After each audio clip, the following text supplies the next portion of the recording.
Thursday, June 11th, 2020. Welcome to the Scituate Planning Board.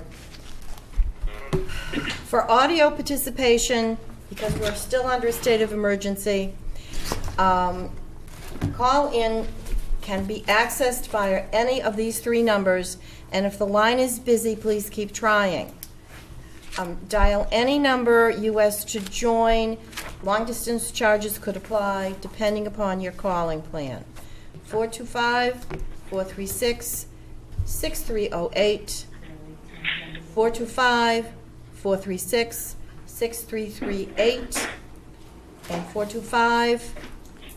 425-436-6300. Access code 538960 #. Follow the instructions for the calling service.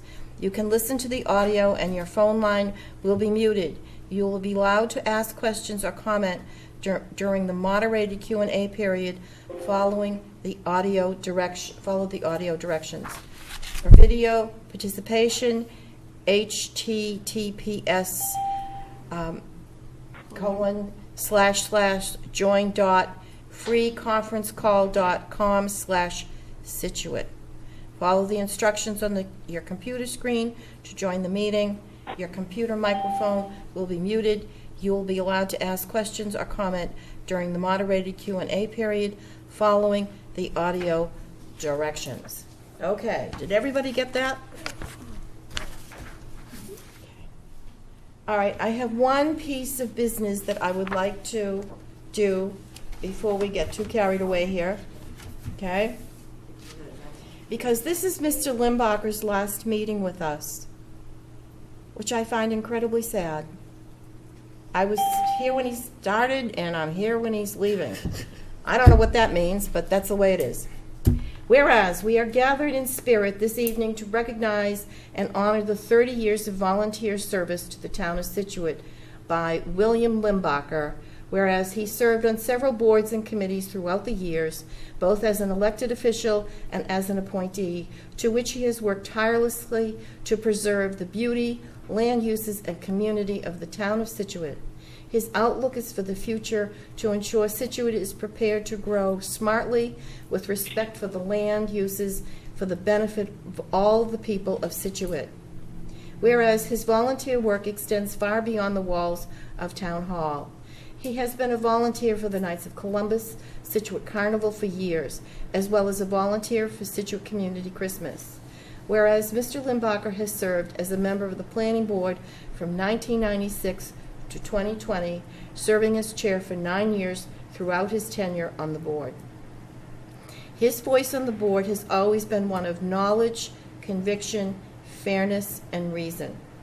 Whereas he served as a member of the advisory committee from 1990 to 1996, filled a vacancy on the Zoning Board of Appeals, liaison to traffic rules and regulations, member of the Street Acceptance Committee, Senior Space Committee, and the Metropolitan Area Council from 2000 to 2001. Therefore, be it resolved that William Limbacher accept this resolution while surrounded in thought by friends, family, and supporters. Our town is a better place for your selfless and considerable volunteer contributions and sincere gratitude for the epitome of a public servant.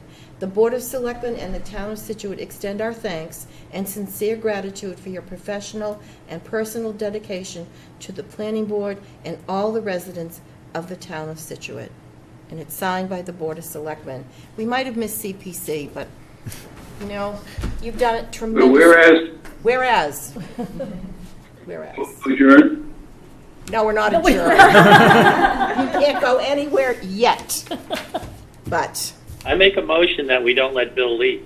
I would second that. We second that. All right, we are now on to. Did you get the agenda? Did you move to accept the agenda? Thanks again, Bill. Thank you, Steve. I was about to say that.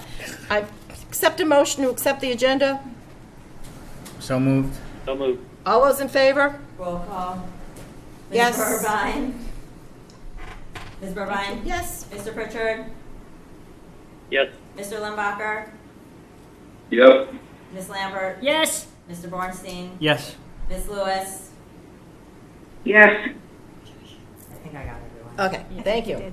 All right, we have a continued public hearing, special permit, residential compound development, stormwater permit, 0 Country Way, 0 Rear Country Way, applicant owner Bradford Merritt. And the applicant is, who's speaking for the applicant?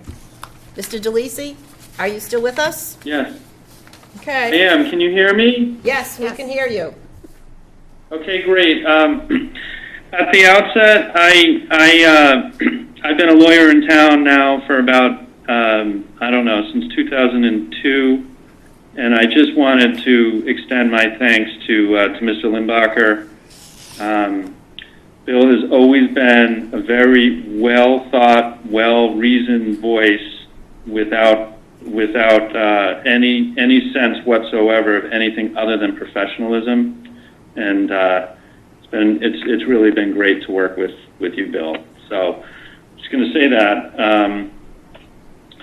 So I wanted to.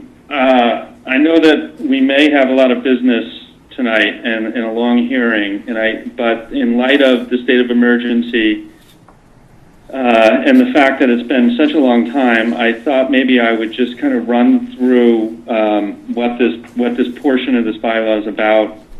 Very generally, the highlights of this project as we see them, and a quick overview as to why it is that we think that we meet the bylaws requirements. If that's okay, Ann? Yep, that's fine. Okay. So it's been a while, but this is about a 10-acre tract of land. It's about 430,000 square feet. This is in the R2 zone, and it requires 20,000 square feet of lot size in that zoning district for any residential single-family home to be built. This parcel, there are various different ways to look at creating a plan for this parcel that contains homes on it. You can go the conventional subdivision route, which I think Mr. Grady indicated at the outset of this hearing probably would afford about 8 lots or so, and would also require a full subdivision road with a cul-de-sac. You could go the route of a definitive flexible open space special permit, which allows the same amount of density that a conventional subdivision would allow, but kind of allows you to orient the houses such that they maximize open space on the tract. You could do a 40B, which we have no intention of doing, which would allow anybody to develop with a comprehensive permit that does not require compliance with any zoning. Or you can do a residential compound development, which is what we've proposed before the board and is before the board tonight. Residential compound is basically a limited development that encourages large lots within a tract of land. And excuse me, can you see me okay? No, we don't see any video of you, Jeff. But that's okay, Jeff, we can Oh, hear okay. you. That's good. I can eat my pizza, but as so long as you can hear me. I think you just need to click So- the video button on your screen in the lower left. It's fine. If you're good, I'm good. I don't want to press a button and screw this up somehow. All right. So Brad Merritt, his family has owned this property for over a century. Brad is a lifelong Scituate resident. His son lives in Scituate. He lives in Scituate, right on Country Way, both of them on property that's contiguous to this tract of land. In deciding which way he wanted to go, has looked at himself as almost a steward of the land, and what he's done is intentionally asked Grady Consulting to devise a plan that contains kind of large wooded lots and to try and conform with this bylaw.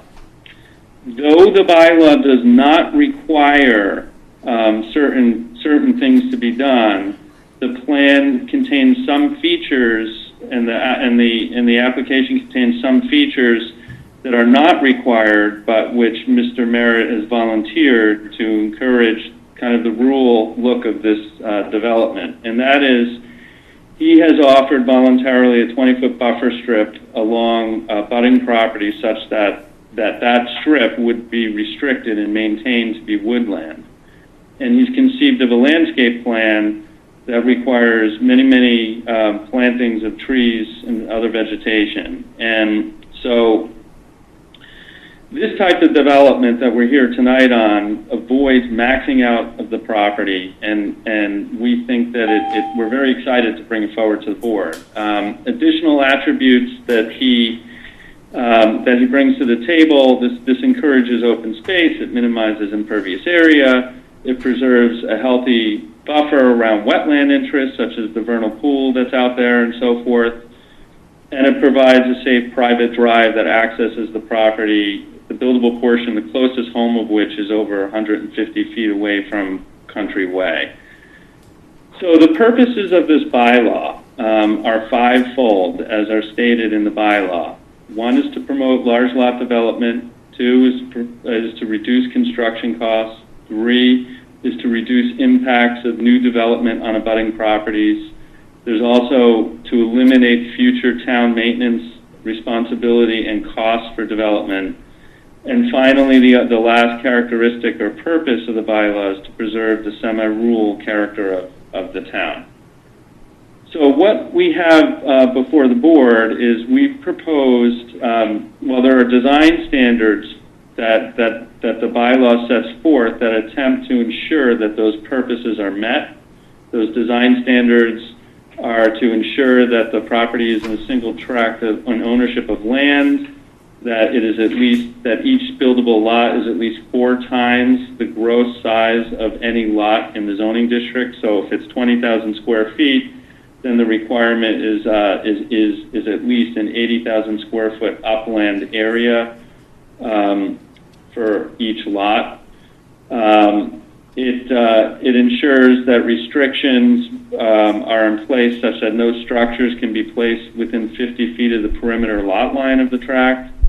It ensures common driveway standards are met and that there's not a subdivision road but something less cumbersome, and so forth. And so the board, when looking at this application, the zoning bylaw says is charged with the requirement of finding that, quote, the proposed development is in harmony with the general purpose and intent of those 5 purposes that I just indicated, and that it is designed in such a manner to make it sufficiently advantageous to the town to depart from the requirements of the zoning bylaw otherwise applicable in that zone.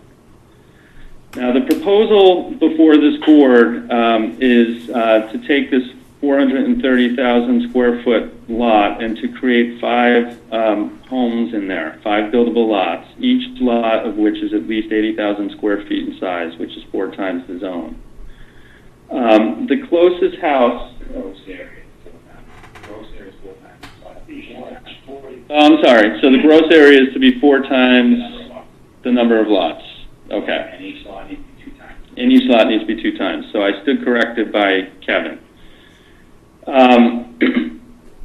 So basically, what we're proposing, we think, kind of meets your requirements of the bylaw. Now, as indicated earlier, we've created a plan that we believe meets the design requirements, but we also voluntarily put forward a 20-foot buffer strip from abutting properties. And the feedback that we're getting from the board is that while you guys are encouraged by this concept, you don't think it's thick enough and enough of a buffer strip. And Mr. Merritt, being somebody who cares about this community, wants to kind of send the message to the board that we're receptive to extending that voluntary buffer from 20 feet to 30 feet. And that would hopefully be in lieu of any requirement to plant additional vegetative screening inside the buildable portion of the lot, because and it would also be more in keeping with the natural rural feel of the development. And so we're happy to discuss that with the board if that's something that the board would be interested in. And so with that, I think at the last hearing that we had, we kind of went over some of the things that occurred since the meeting in January. Essentially, the quick rundown of that is the operation and maintenance plan was reviewed, the SWIP plan was reviewed, there was a site visit out there with Ann and Karen and Kevin, our engineer. There was the fire department has signed off, the Board of Health has signed off. So those are kind of the highlights, and we're happy to answer any questions that you guys have. Okay, thank you. Karen? So the board actually, through all individual correspondence with me or concerns, expressed several other concerns of the site with me. I will elaborate them, and then the board can do what they want with them. The stormwater basin and the swale are within 50 feet of the perimeter lot line of 483 Countryway. When originally filed, 483 was part of the development, but there were too many lots. The basin was not moved when 483 was taken out of the development. The driveway for Lot 1 is within 50 feet of the perimeter of the perimeter lot line. The board expressed concern about the density. The board expressed concern that no trees in the area of development are preserved due to the fill requirements for the area. The board was very concerned about the buffer to Aberdeen Road, that 20-foot wasn't enough, and that there might not be suitable screening trees in that 20-foot buffer. The view from Aberdeen to homes in the new development, reserve areas for septic systems not being shown. Some people have expressed 100-year storm control on the site during construction. There's wetlands along the contiguous portion of the frontage, except for the 50 feet, and the detail for the catch basin, entry catch basin, and sewer piping. Those were the issues that board members had expressed. All right. Board members, I'll start with Mr. Pritchard. Okay, thank you. Well, it would seem to me we ought to sort of work down some of these comments that have been listed, and I guess I'd like to start with the 50-foot, the limit of development in the 50-foot perimeter from the lot line. We still have this this issue associated with the swale and even the road that's inside the that 50-foot perimeter, and so I'd like to hear from the applicant about that. Okay. So what is a structure, right? So the zoning bylaw does not define what a structure is, unfortunately. And certainly, I think taking the easy one first, which is the road. Of course, you can put the road within the 50-foot strip there as an acceptable structure, because otherwise there would be no reason for the zoning bylaw to even exist, because you couldn't access any of these properties.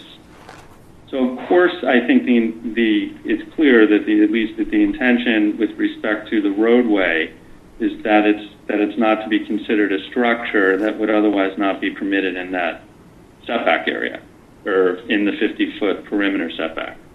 With respect to the swale, this issue was flagged at the early design concept here, and we learned that there is a precedent that would allow the swale stormwater basin to be within that 50 feet. Setting aside the fact that we're talking about we're not talking about building materials or anything to that effect. You'd be looking, at grass or, riprap or something to that effect. I'm not sure the exact specifications. But the analogous situation was approved by the board under a residential compound development on Hadley Road in 2016. And I provided a copy when Karen flagged this issue to me a few months back of that site plan that actually shows a portion of a building actually within the 50-feet perimeter, but also swales and drainage structures, much more than what we're proposing here. No, that's not along. correct. All That's right, not correct. hang on a second. That's not correct. There's a swale within and a head wall within the 30 feet on that development. But not a drainage basin. None of the drainage basin on the Hatherley Road development is in that case, it's a 30-foot because it was in the R3 district. But you are correct. There was a mistake. Somehow a building ended up in the 30-foot buffer. And we're, of course, not proposing a building. And Kevin can go over what he sees on that plan. I don't want to play engineer, but the point is that we looked at a plan that showed drainage structures within that area. So the deduction was okay. Well, that's permitted, and we went ahead and we designed a project that shows drainage structures within that perimeter setback. But I had a conversation with Neil Duggan about this, and what Neil said to me was that being that there's no definition of the word structure in the zoning bylaw, what the zoning bylaw says is that when there is no definition, that you're to look to the definition that's set forth in the building code. And when you look at the definition... Where does this say that? It says it right at the beginning of the definition section of the zoning bylaw. Let me see if I can find it for you, Steve.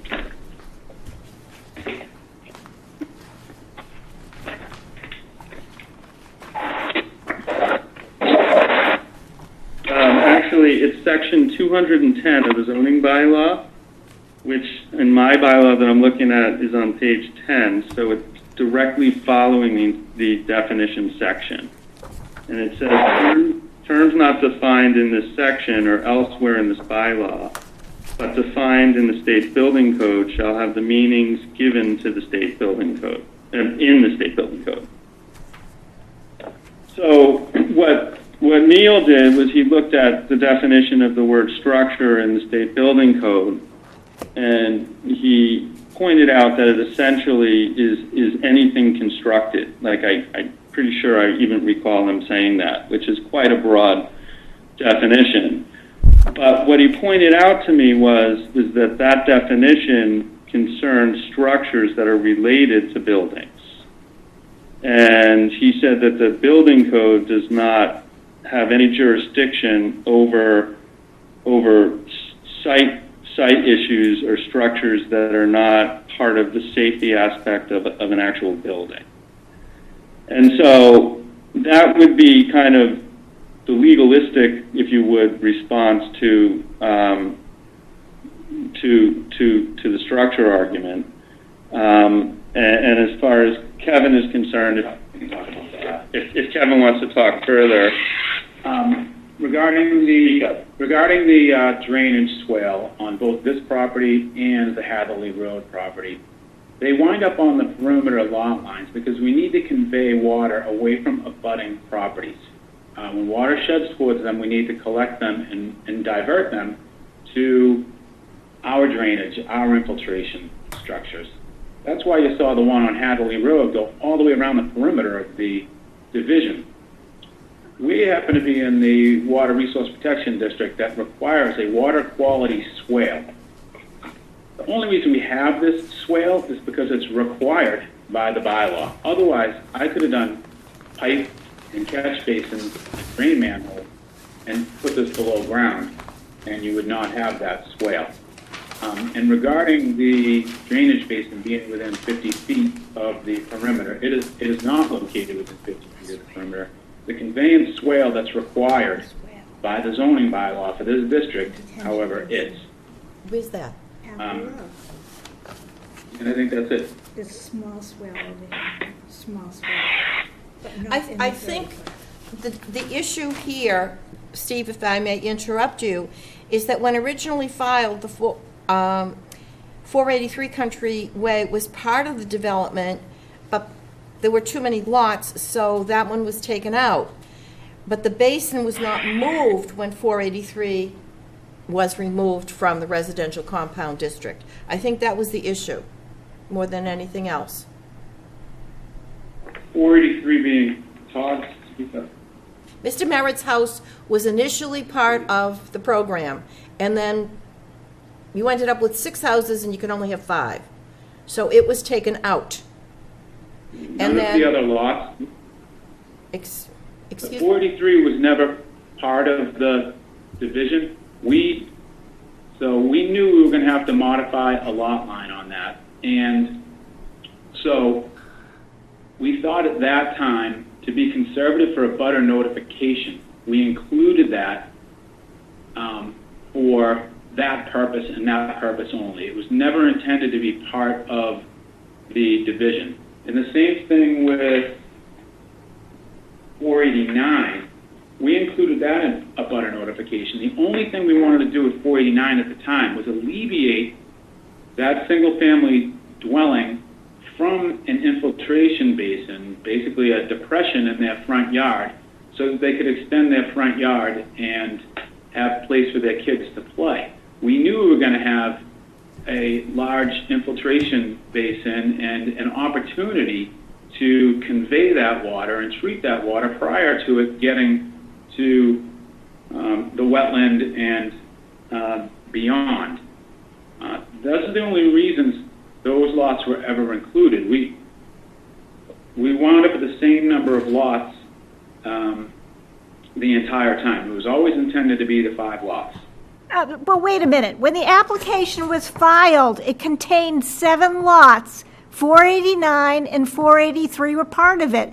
All those map block and lots were listed because you had to change the lot line for 483. We said that we weren't going to accept it because it was not one tract in one ownership. You then waited several months and you changed it so it was one tract with one ownership and 5 lots, and you took out 483 and 489. If I had not included those, and I thought we might have an abutter notice issue, so I included them only for a butter notification. We wanted to make sure that everybody was notified in the vicinity. The lot line for It was 483 never intended to be changed. part of the division. The lot line for And we did 483 as well. changed. You had to do an A&R to correct that issue. Well, I'm not sure we had to do an A&R to correct that issue because we were able to demonstrate that title ownership was in, but it made perfect sense to do it that way without any question. And that's what you said you wanted very clearly in conversations, so that's what we did. So as probably the best answer we can give you is we did what you asked of us. All right, Steve, do you want to continue? And what Kevin did was even though there were multiple properties within the same ownership or control, what he did was he showed a single tract on the special permit plan. And correct me if I'm wrong, that's what you thought was sufficient in order to do this, because once the planning board were to approve that plan, it in essence is a tract. So that's what initially going in and why that was the case. And it changed obviously. as you requested, and we were happy to do that. To clear up, there was a lot of confusion as to one parcel was in a trust which Mr. Merritt owned. It was the sole owner, but was technically in a different title name than Mr. Merritt, who owned another parcel. So it made perfect sense to do it the right way, and that's what we did. All right, thank you. Disingenuous. Steve? Yeah, so I guess two things on the comments that you've made. One is that, without doing a lot more research on this discussion about structure, I don't think that I would agree that that's how we would define structure under the bylaw.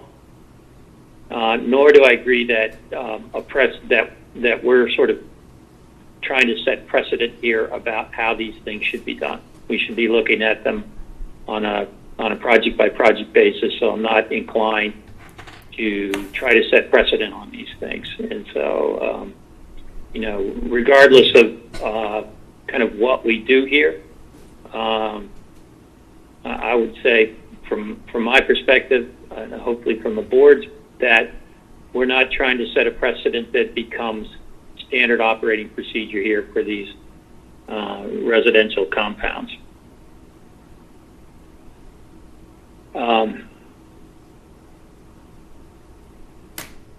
I think in terms of other comments that have been made, I guess I would like you to address. There are a couple of open issues about the sort of semi-rural character and whether this meets that intent. And second, the impact of the new development on abutting properties. And I would just like to get your input on how what you provided meets those two components. Talk about. You want me to go? Yeah. Okay. So, Steve, with respect to the semi-rural character of the development, maybe I wasn't eloquent enough at the outset. When I look at the bylaw and I see the various purposes of the bylaw, and then you flip and you look at what the design requirements are. I believe that the design requirements are there to ensure the purposes of the bylaw. So just right off the bat, when the bylaw requires 4 times the required minimum size of lots in the zoning district, in a sense that right there helps to perfect the concept of the semi-rural character of the neighborhood. I would say that sort of addresses to promote the large lot development. I'm really talking about preserving the semi-rural character of the town. Right, and so what I would say on that is the buffer zone that we volunteered, though not required by the design, is rural because it is preserved woodland. It will stay preserved in perpetuity. Additionally, you're looking at about half of the size of the tract that is not even intended to be disturbed at all. And so, those two characteristics alone. As far as semi-rural character, there are areas of the town that aren't rural at all, and it's not character of the residential district, it's character of the town. Then there are areas of the town that are rural, but most of them have lots that are pre-existing non-conforming lots and are smaller lots than are required in the zoning district. By having this large tract of land and preserving the trails that are there, the pond. Obviously, we have to do that, but that's important to do that, and it's part of this concept of preserving the semi-rural character of the town. I think you're looking at a town that has predominantly pre-existing non-conforming undersized lots. There's a whole area of the town that is not wooded at all. And I think that this property, with the landscape plan that we provided, with the buffer strip that we volunteered, and the fact that there's a great portion of it that's not even, can't even be developed, won't be touched, is clearly preserves the semi-rural character of the town. And the other aspect is that the alternative, being a conventional subdivision in one instance, would allow a situation where there is no ability for the board to restrict open space on those lots. So you have more lots with the ability of a clear cutting of a development. And so that's why I think that that we meet the intention of the rural character of the town, so to speak, or semi-rural character of the town. As far as the butters are concerned, correct me if I'm wrong, Kevin, what's the distance between the houses along Aberdeen and the closest houses here? And the height variation? About 150 feet and about 10 feet in elevation.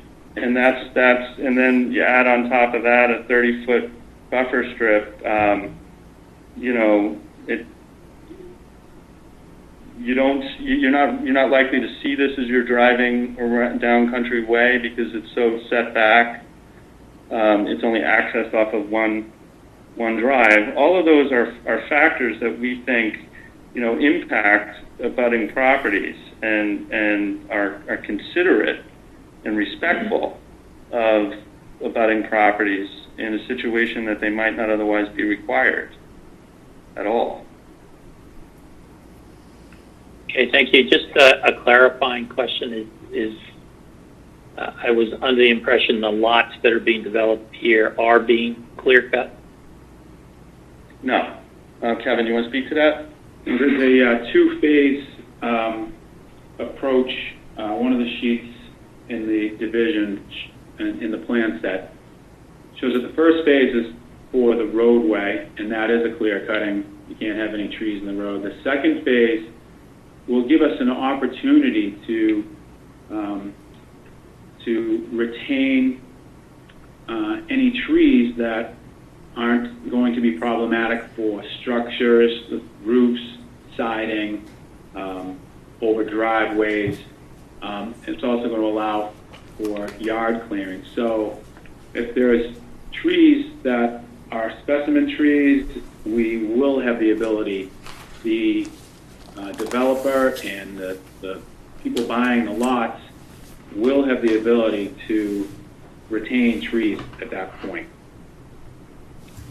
So, thank you, Kevin. I'm looking at the phase plan. Can you just sort of point out where the trees these trees may be preserved? In general, Stephen, they would be between the houses, obviously not real close to them. So it would be between the houses along the perimeter. The people who are going to be buying these houses and living there are also going to want privacy. So if they see an opportunity with a mature tree or a bush or a small tree that may become mature, they may decide to keep that instead of buying landscaping. They also want to have privacy. Okay. And just so I'm clear on this, once you do sort of the phase one construction sequence, you plan to sell the lots off to individual builders?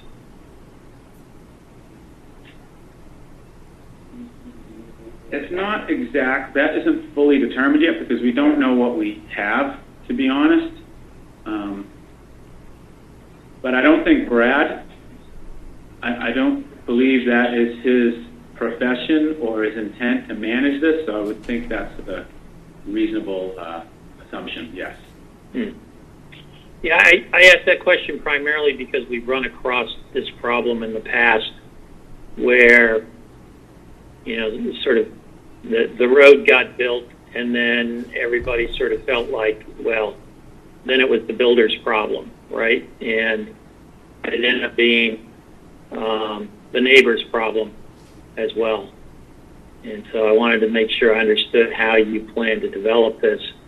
And I think that would be one of the things we want to make sure in any development that that the sale of the lot doesn't end up compromising the performance of the overall stormwater system. And the preference would be to preserve as many trees as possible, but it sounds like that's a hope, that's not a requirement. We agree with your statement there. When we do not want to have impacts to abutters, and we do want to retain privacy for this development. The conditions that are proposed and the details on the plan, I believe, are clear enough that clear cutting is not going to happen. Accidents happen. I can't say 100% that it will never ever happen, but I think this plan is real clear, and I think the intent of the developer, Mr. Merritt, who's going to live there and be in a butter, will have input the entire time. You're also doing the fencing, right? We do. And Brad can put that in before he sells it too. Yep, so there will be fencing to delineate the Aberdeen perimeter. Actually, the entire perimeter has we proposed a fence and signage to clearly demarcate the limits of work. We can do that, well, we probably can't do it until the end because we don't want the fence damaged, but we are going to be staking the perimeter and clearly marking it in 2 phases during the tree clearing. All right, Ben? Um, And can people hear Ben? hello? Can people hear me? I don't know who's going to answer, but I guess my biggest concerns with this development, I mean, I respect the idea that you came in on the residential compound development, and to your point, Jeff, I understand the benefits to this type of development as to others. I think what it comes down to for me, my biggest concerns are go back to the screening buffer around the property, particularly with Aberdeen Drive, and that's mainly because we heard the most about that from the abutters. So I really want to make sure we respect their desires on that and kind of get it right. And to that point, I won't name any particular developments, but there's some developments in town that we're supposed to maintain a buffer per se, and really what I see now is kind of sad and not necessarily what I think was the intent and purpose to protect the abutting property. So I just have concerns that we need to make sure that that buffer is of an adequate size, and also that it is kind of evaluated and maintained in the proper way so that it actually provides the benefits that it's supposed to. That's my first point. The second point has to do with the what we were just talking about, which is the concept of the clear cutting. And so I find it that was something that I've brought up throughout the hearings, because I think that kind of throws out the idea of what the point of large lot development is when if you're going to kind of clear cut, because it kind of just opens up an entire parcel of wooded area to just a flat open space, and it kind of gets rid of the benefits of large lot development, and also kind of yeah, I'll leave it at that. But so on that front, to Mr. Grady had spoke of kind of using phase 2, I guess, as an opportunity to potentially preserve wooded areas and mature trees. I'm intrigued to find out more from the applicant how that can be done, because while I would like to see things shown on a plan as not being cleared, I do respect that kind of that line of thought that we could use phase 2 as an opportunity space to preserve things, even if they're not explicitly shown on a plan. However, I would really like to hear how that is going to be accomplished in practice, and I'm just thinking of this now, I wish I'd written to Karen sooner. I would potentially consider a condition that almost requires certain aspects of phase 2 to be reviewed so that we can make sure we preserve trees of note and wooded areas that would add to the value of the development as a whole. So, Kevin, you want to take that, because Kevin just kind of whispered an idea, like kind of a brainstorming idea to address, and that concern about clear cutting in particular. So a few things. When we walked the property, I've walked the property several times, and I walked it with Karen and Brad has spoken about this. In the middle of the lot, there aren't really, where the road is, there aren't any real great trees that you would call a specimen tree that you would absolutely want to save. In the area of the proposed buffer along Aberdeen, there may be a couple in that area that have potential that we could look at, and maybe what we could do is, as we could, when I look at the conditions, one of the things that gets talked about a lot is house footprints, etc. I think maybe we could submit individual lot designs. I think it would be easier to walk the site when the road clearing is done and we have a site plan in front of us, and we kind of talk about what trees really would be a benefit to the division, the neighborhood, and what ones would actually, if we did retain, would wind up being a nuisance. We do have a landscape plan that was put together by a landscape architect, and I believe it was well thought out, that has native trees and a good mix, and they're set on sight lines on purpose, so there's not direct sight between buildings, and I think, in my opinion, the subdivision is going to be real nice, and it's going to benefit the area, and it's not going to have impacts to Aberdeen. But I think, to answer your question, Ben, maybe that's how we do it. We do an individual site plan, a lot development, because we need to do those for septic systems anyway. We could add another level of scrutiny where we take a look and say, well, this tree actually we have an opportunity to save, and I think it's a benefit to save. And again, we should be removing trees that may be a nuisance. Yeah. Personally, I would be very amenable to including some sort of verbiage or condition like that, and maybe your landscape architect or a designer or a horticulturist or consultation with a team of those people, and you as the site designer, maybe that's where that kind of comes in, to see how the individual lots can be kind of, the look and feel of them can be further tweaked, and maybe that's the space where we can preserve some of those larger shade trees and wooded areas. I think he'd be amenable to that, and I think in the phase we're in here, it gets difficult to,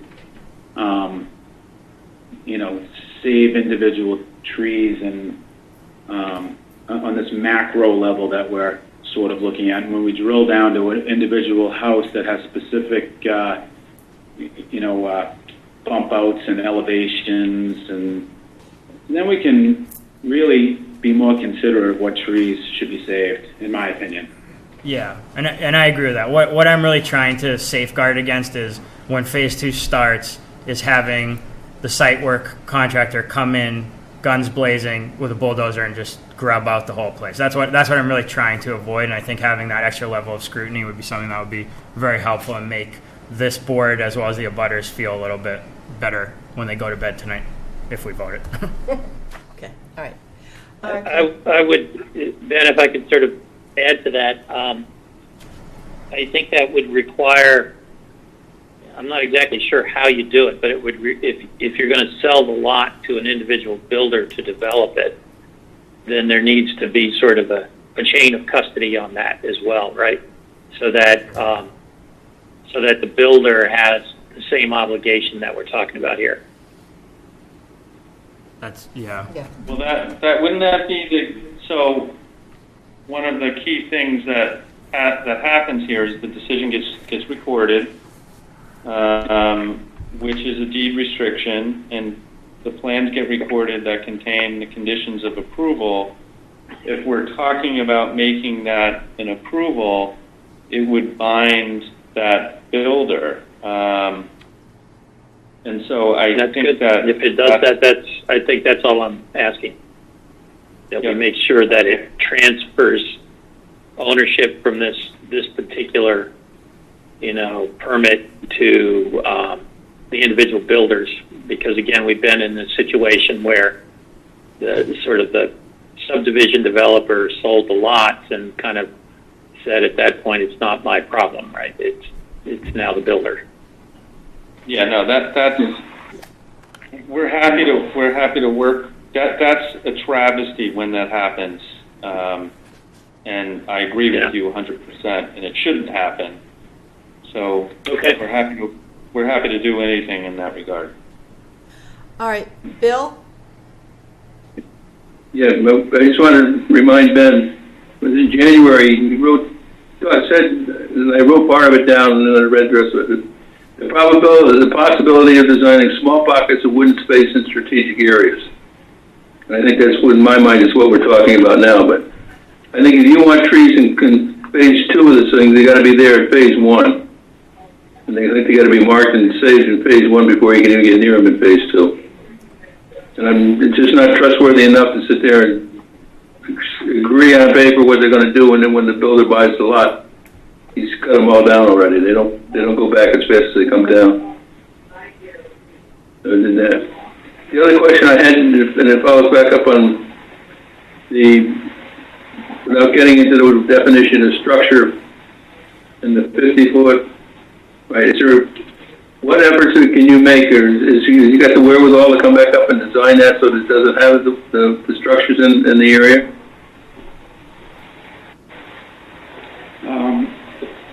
By structure, you mean the driveway, the common driveway. Well, they got a driveway and they got a head wall, right?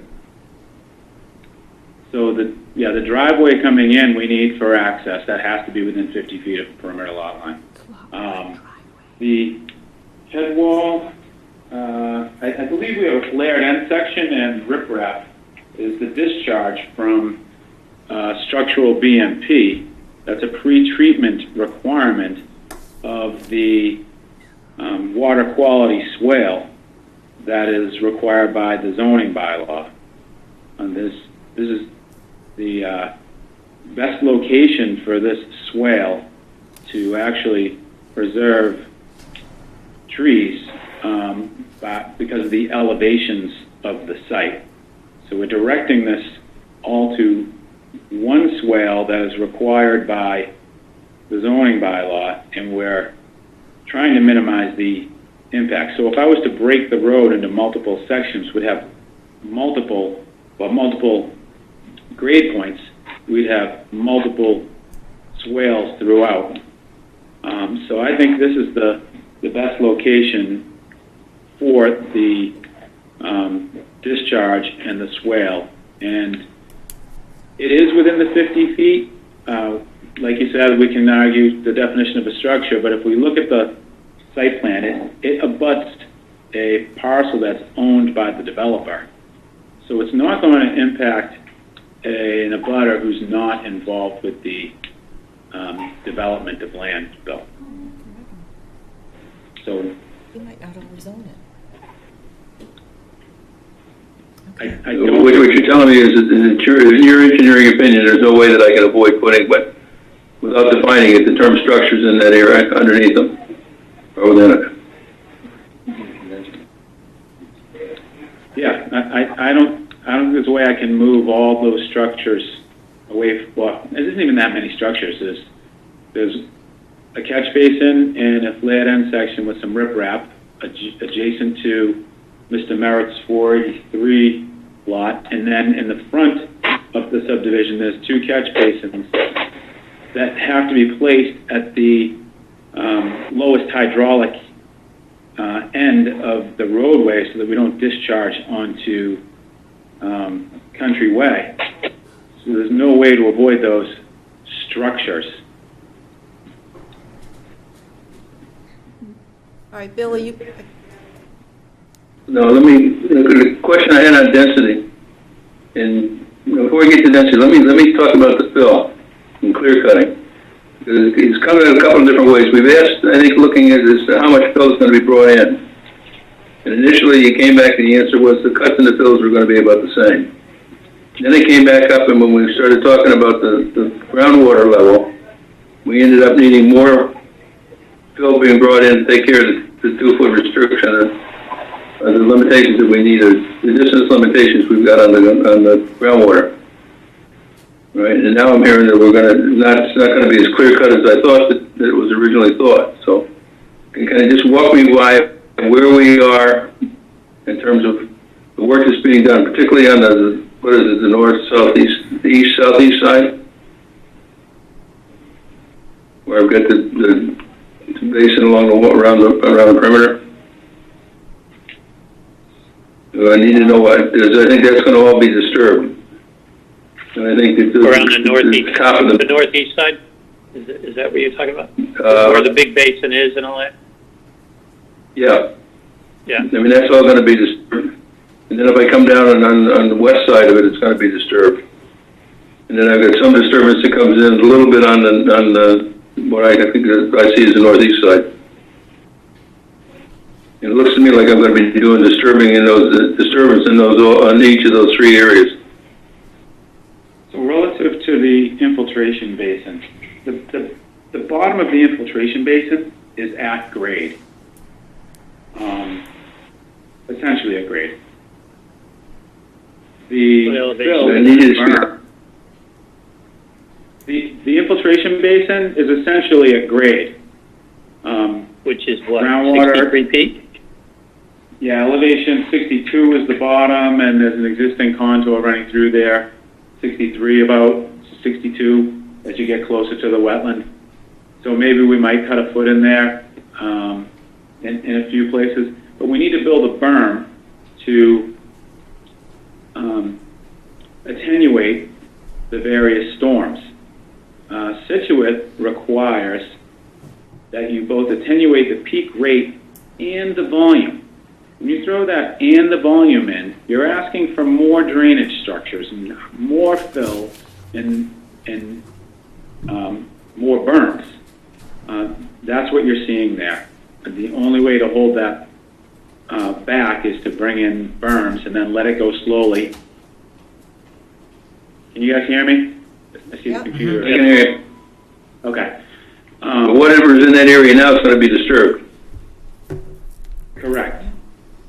I actually We think can't the whole side to the east of the main driveway has to be essentially clear cut. It looks like you're filling and coming up to a 68-foot contour, and the underlying contours there are 64, 66.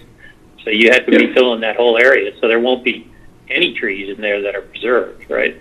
On the entrance road, Steve?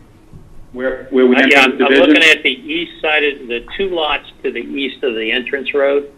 I guess those are lots 5 and lots, what's the other lot? The one right adjacent to it, right? And then beyond that, there's the infiltration basin. So all of that infiltration basin is being built up. And then the actual grade coming up to the houses are being built up as well. If you look at the underlying grades, they're below that, right? So all of that looks like it's going to be filled. That whole that's at least half of the development area. And then on the west side of the entry road where the 3 lots are, it looks like they're next to Another development grades. Yeah, but it looks like more fill's going in there too. So are there really going to be any available trees to save? So the thought process on the elevation of the roadway relates to the requirements of a water quality swale in the Water Resource Protection District. We needed to pitch the road back to the water quality swale.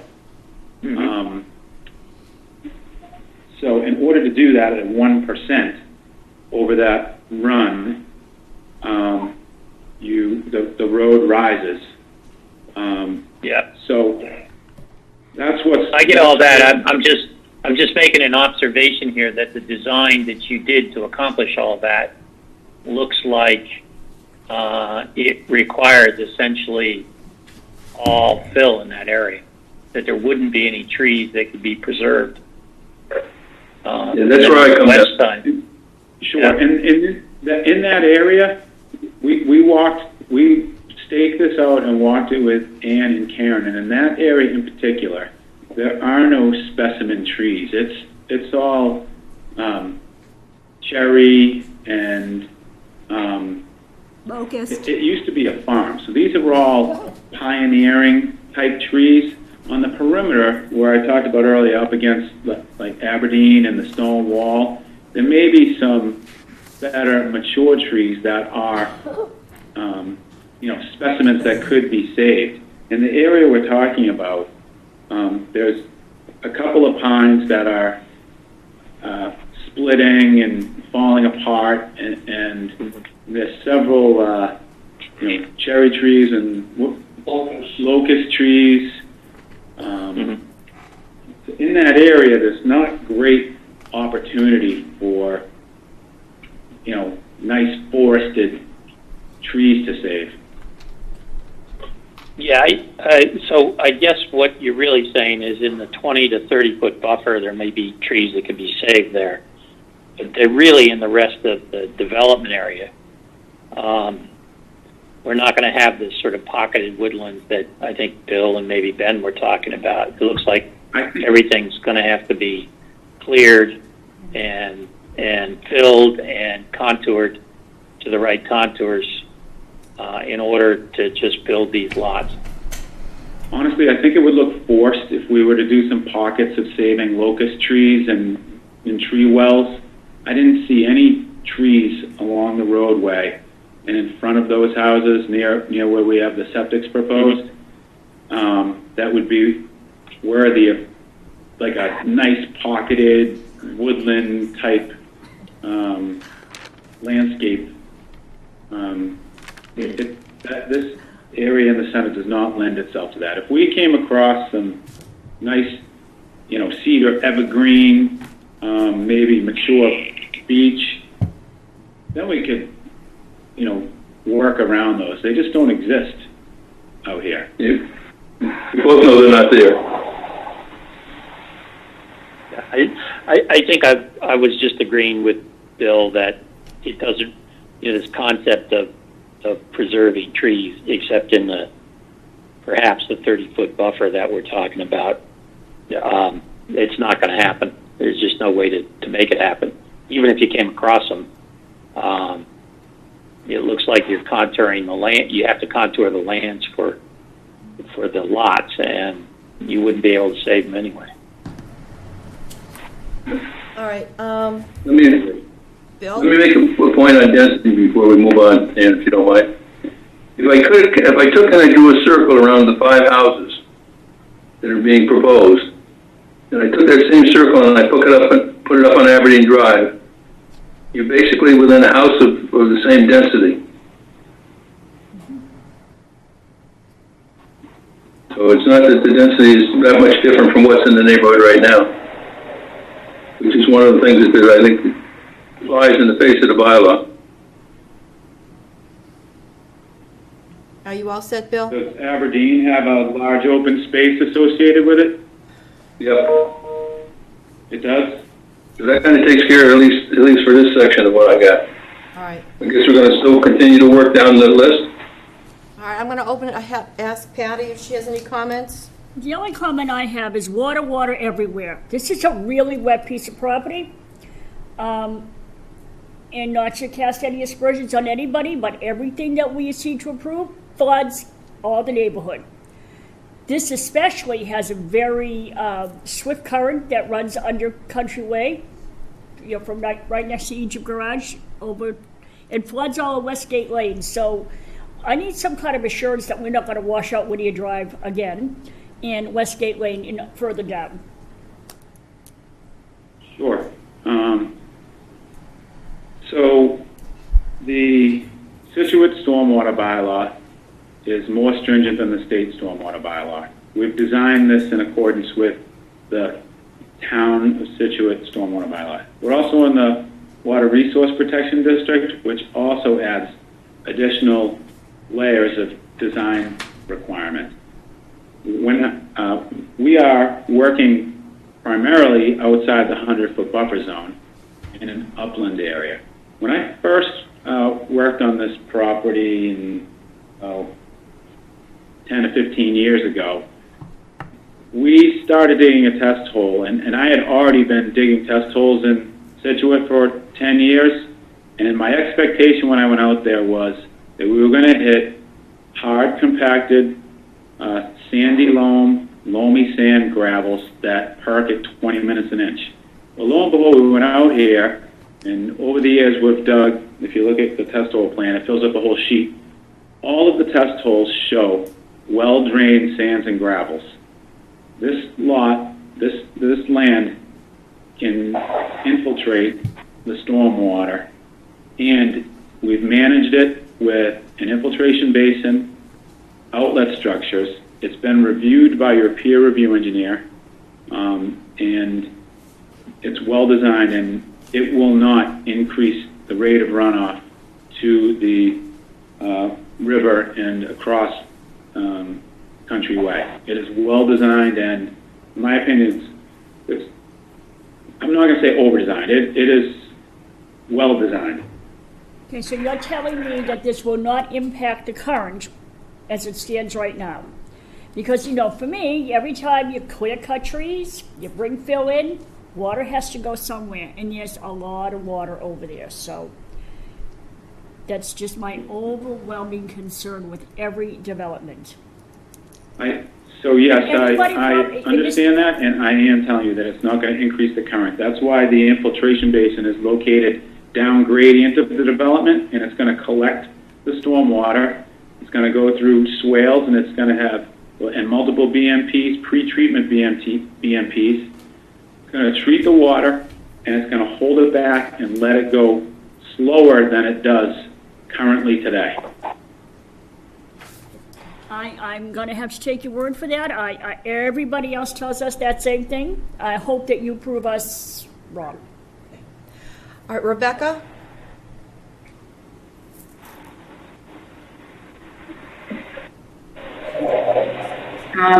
One question I have is this property lower than Aberdeen Way? For instance, you said something about 10 feet high. Are they 10 feet higher than the houses on Aberdeen Way or 10 feet lower?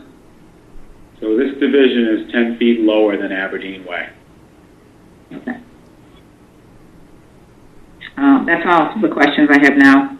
Okay, I'm going to open this up to the There was public. just, Ann, one more thing that Yes. I don't think anybody's addressed yet, but there was a comment about the details of the catch basin, and I'm not sure I understood that Right. comment. But I can shed light on that. They're going to have to provide a Okay. detail at the front entry of the catch basin because it's very, very tight. Basically, what they need to use is ductile iron pipe because that's how you get the catch basin with all the rim and all the fittings in is quite tight there. But John Tessia opined that if they use the ductile iron pipe, he thought it would work, but wanted that as a condition for a detail pretty much right up front. Mhm.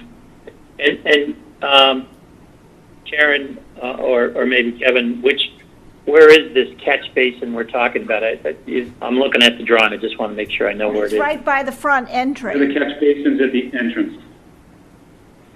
So the manhole that it shows there, that's the catch basin you're talking about? There's two catch basins at the entrance, that go to a subsurface drainage system. They're on each side of the roundings of the driveway at the entrance. Oh, okay. We specified I see one. class 5 concrete because they don't have 2.5 feet of cover. John doesn't agree that that gives enough structure. As with every other comment, we will go along with what he needs and make it work. Okay, Okay, great. Thank you. there were two other things. You haven't shown on the plan the reserve areas for the septic systems. Do you plan to do that? So I showed the outline of the primary and reserves. So the blocks that you're seeing incorporate the reserve areas. Okay. I did not design the individual septic systems to the degree of a Board of Health permit. I just showed you the area that we would need based on the perks. So it's both the primary and the reserve are shown in those rectangles. And you do have a plan for Okay. for 100-year storm control on site during construction, correct?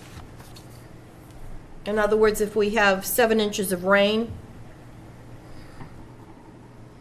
during construction? Yeah. During construction, I believe the SWIP requires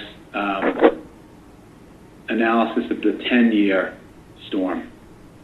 The 100-year storm is mitigated during post-development. It's not really feasible to build the 100-year storm drainage, during construction and again after construction.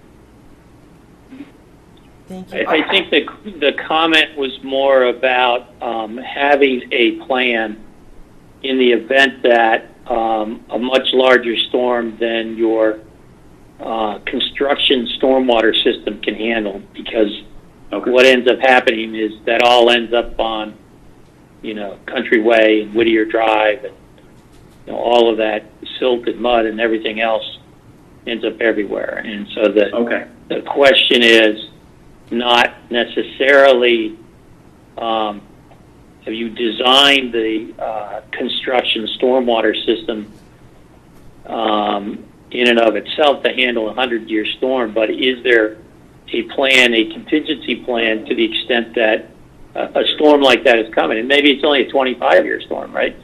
But if a storm like that is coming, are there contingencies and additional measures that can be put in place to try to manage that? So I believe this site is capable of handling storms like that, and we have silt sock erosion control, 12-inch thick tubes at the perimeter. This lot is not severely steep, so I don't think we would ever have a slide per se that would overrun the silt sock in a major event. Beyond the silt sock, if that were to be compromised, we have a 50-foot undisturbed woodland between the development and the wetlands resource area, and then there's additional space within the wetlands all the way down to the river. If the silt sock was compromised, that 50-foot undisturbed buffer and its associated undergrowth would capture silt, and we would be able to clean that back out. And as I said, it's not severely sloped in that direction. We're not going to have a California-type slide event. If we do have a big storm and it gets compromised, it would be in a small contained area. And of course, we'd have to have good contractors on site. If you have guys who don't know what they're doing building this, and we don't plan on having that, if you have guys who know what they're doing, they will be aware a storm is coming and they will make provisions.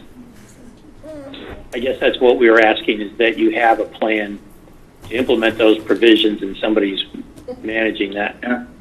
Because Absolutely. I'm not really talking about a California style, cliff collapse, but really more, look at what happened out at, the Toll Brothers development when they first started there, right? We had mud up and down the street, right? And I think that's what we're really talking about is you may have construction stormwater management for a particular storm, but to the extent that a bigger storm's coming, have a contingency plan and implement it. Thank you. All right, I'm going to open this up to the public. We're going to go into official Q&A. At the official Q&A, please identify yourselves and your addresses, please. One person at a time. Q&A session has started. Just give it a minute because they have to hit *61 in order to ask a question. Hit *61 in order to ask a question.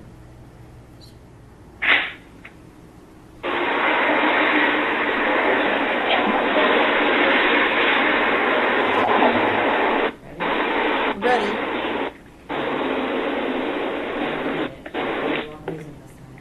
What am I hitting? Am I hitting it? Nope.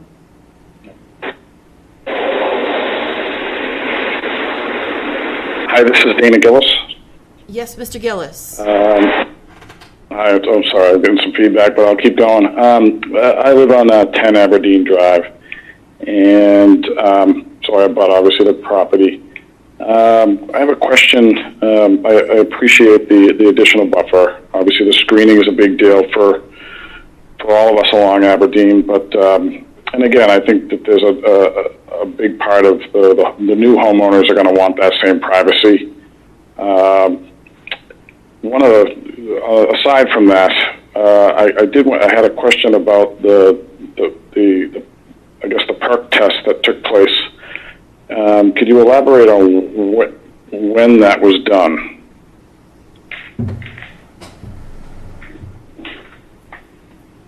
Yeah, we did Parcc Tests 2019, July 8th, 2014, January 17th, 2020, December 19th, 2013, February 24th, 2020.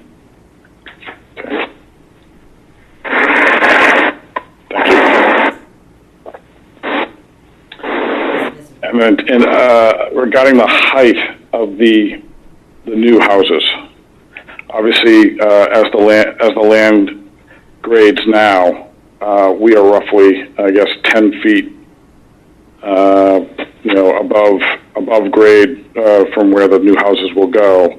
But obviously, those new foundations are going to be set in such a way that they'll be higher, I'm assuming. Can you elaborate on what the height of those new dwellings will be versus the dwellings that are on Aberdeen? The houses you're seeing here are anecdotal, and they are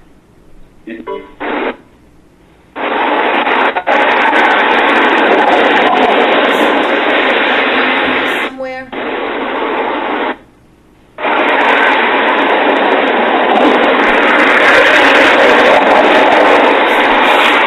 Sorry, I can't hear anything. I know. All right. Got it. We got it. Yep. You got it. All right. Keep going. It was still about It- Okay. Go ahead. Go ahead. You were asking how tall these houses would be. So if you have a 7-foot foundation and then put a 30 to 35 tall house on top of that, how will that relate to the houses up on Aberdeen? I think that's your question. Correct. Thank you. Mr. Grady. Mr. Grady? Have we lost Mr. That's been Grady? my question. Excuse me? looks like top of floor elevations for these houses are between 70 and 72 feet. I don't know what that means. The houses in Aberdeen are. I don't know what their elevations are.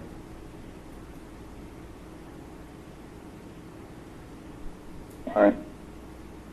Do we still have Mr. Grady? Jeff? I'm gonna unmute someone and see if the grading comes back. Hello? Can you hear Mr. Grady? Yes. Yes, you can? Yes. Yes.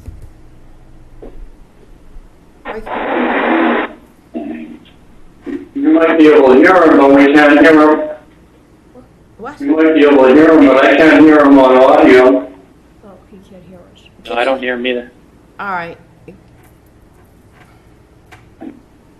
All right, we can't hear Mr. Grady. Is that it?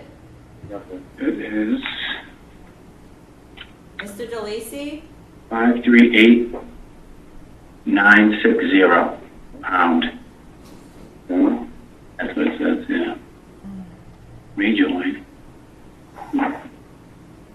Kevin Grady, I think you get him too. are you back? This is a delay. Is he I'm just back? trying to get my volume up on this so I can hear back. That's him That's talking. him, okay. Okay, so it sounds like everybody can hear me. I'm Yes. hearing me come through your. All right, did you get the question, Mr. Grady?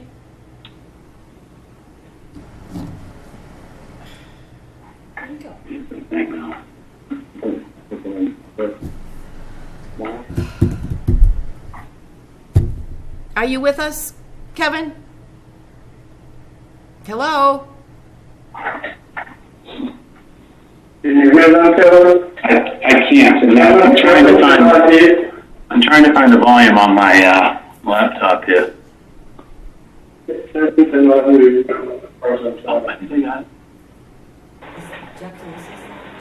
are you still on the line? Jeffy, you still I with can hear you us? now. All right, I can hear you guys. All right. Did you get the question, Sorry. Kevin? Sure, hold on. I just getting my bearings back together. The question was the elevation of the houses. Yes. So the houses. Welcome. This service is provided by First Conference calls. There are 11 participants. So the houses are at elevation 70, and the existing grade there is 66.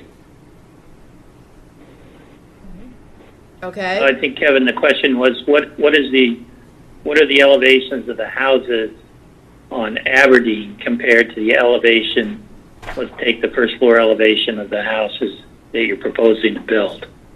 Okay. And it doesn't look like you have any elevations on the houses on Aberdeen. I can see some contour lines that are as high as 76 feet. But that's at the property line. I would estimate that the grade rises an additional 2 feet from, at least 2 feet from that stone wall, from being out there the number of times that I have been.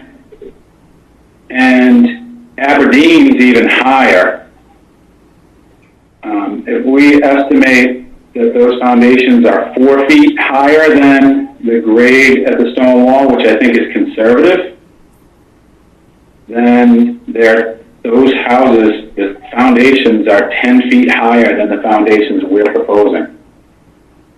So they're roughly at 80 foot then. Correct. First floor, yeah. The foundations are 10 feet higher than the sight line of the 2-foot rock wall that's out there?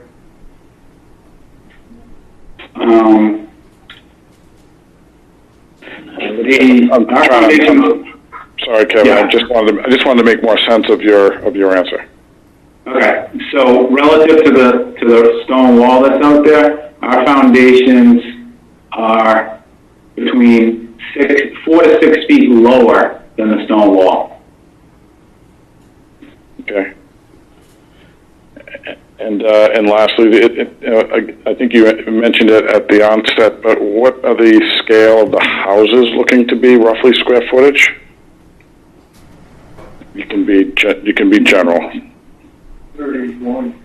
So it's about 3,000 square feet. The one we used as our model, right, that's the square footage of the house. Right. I'm guessing, I don't have that exact answer. I'm guessing 1,000 square feet, but I could probably grab that for you in a few minutes. That's fine. Thank you. All right. Any idea how big that blue one is? Next question. Thank you, Mr. Gillis. Hello, this is Ed Katursky, 14 Aberdeen Drive. I got on the call, unfortunately, about 10 minutes late, and I know I've missed something, but I'm trying to catch up on this. Is it now affirmed that there is a 30-foot buffer from the stone wall to the property line of the house? Yes. So what we were proposing is to increase that buffer from what it is on the plans before the board at 20 feet, from 20 to 30. One of the discussion items that we expected this evening was the potential of the requirement potentially of constructing additional vegetation or installing additional vegetation within the buildable portion of the lots outside of the 20-foot buffer strip. So what we're proposing is to increase it from 20 feet to 30 feet, but not to plant additional screening within the buildable area of the lots.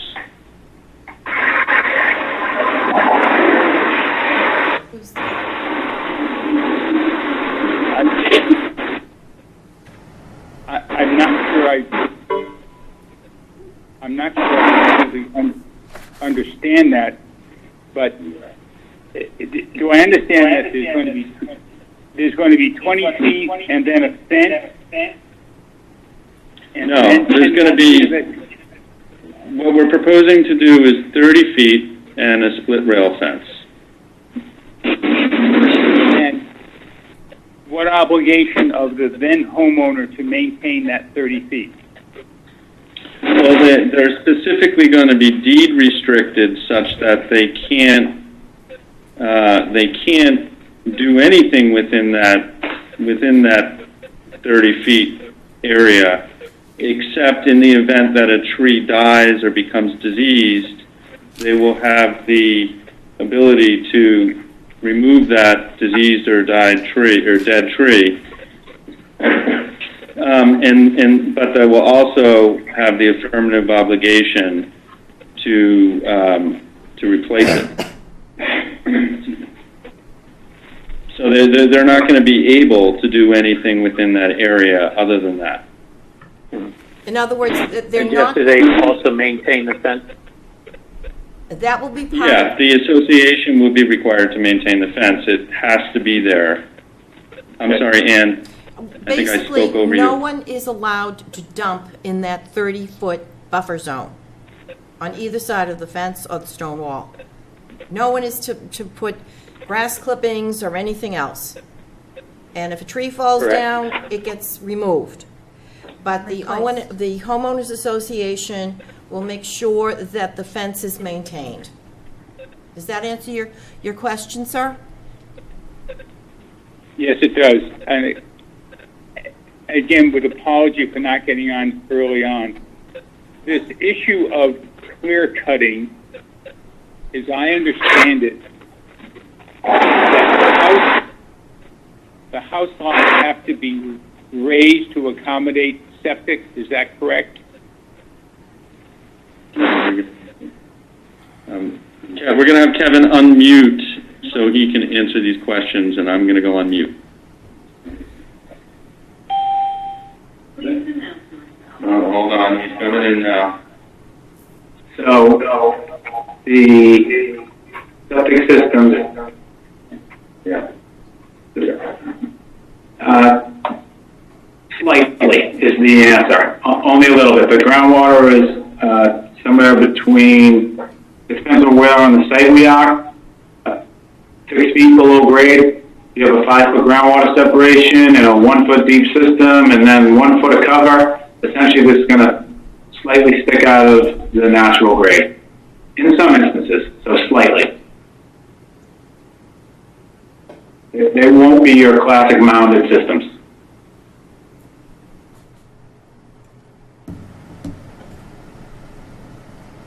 But in one of the meetings that we attended, there was a significant discussion about the ability of the land to perk and allow for drainage away from the stone wall, if you will, and then move the water away to catch basins or however it's supposed to go.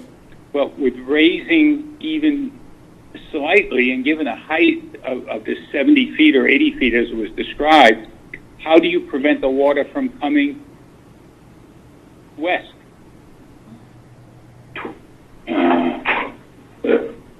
The grades of the site won't allow water to go toward Aberdeen. Everything runs from Aberdeen toward the wetland of the brook on the east side of Mr. Merritt's property. Your gradient is uphill of us. And then how do you explain the wet land that's there at this point? So the west side, which is Aberdeen, and the east side is the intermittent brook, intermittent stream. So that all the water runs from Aberdeen to the intermittent stream on the east. And that's where the wetland is.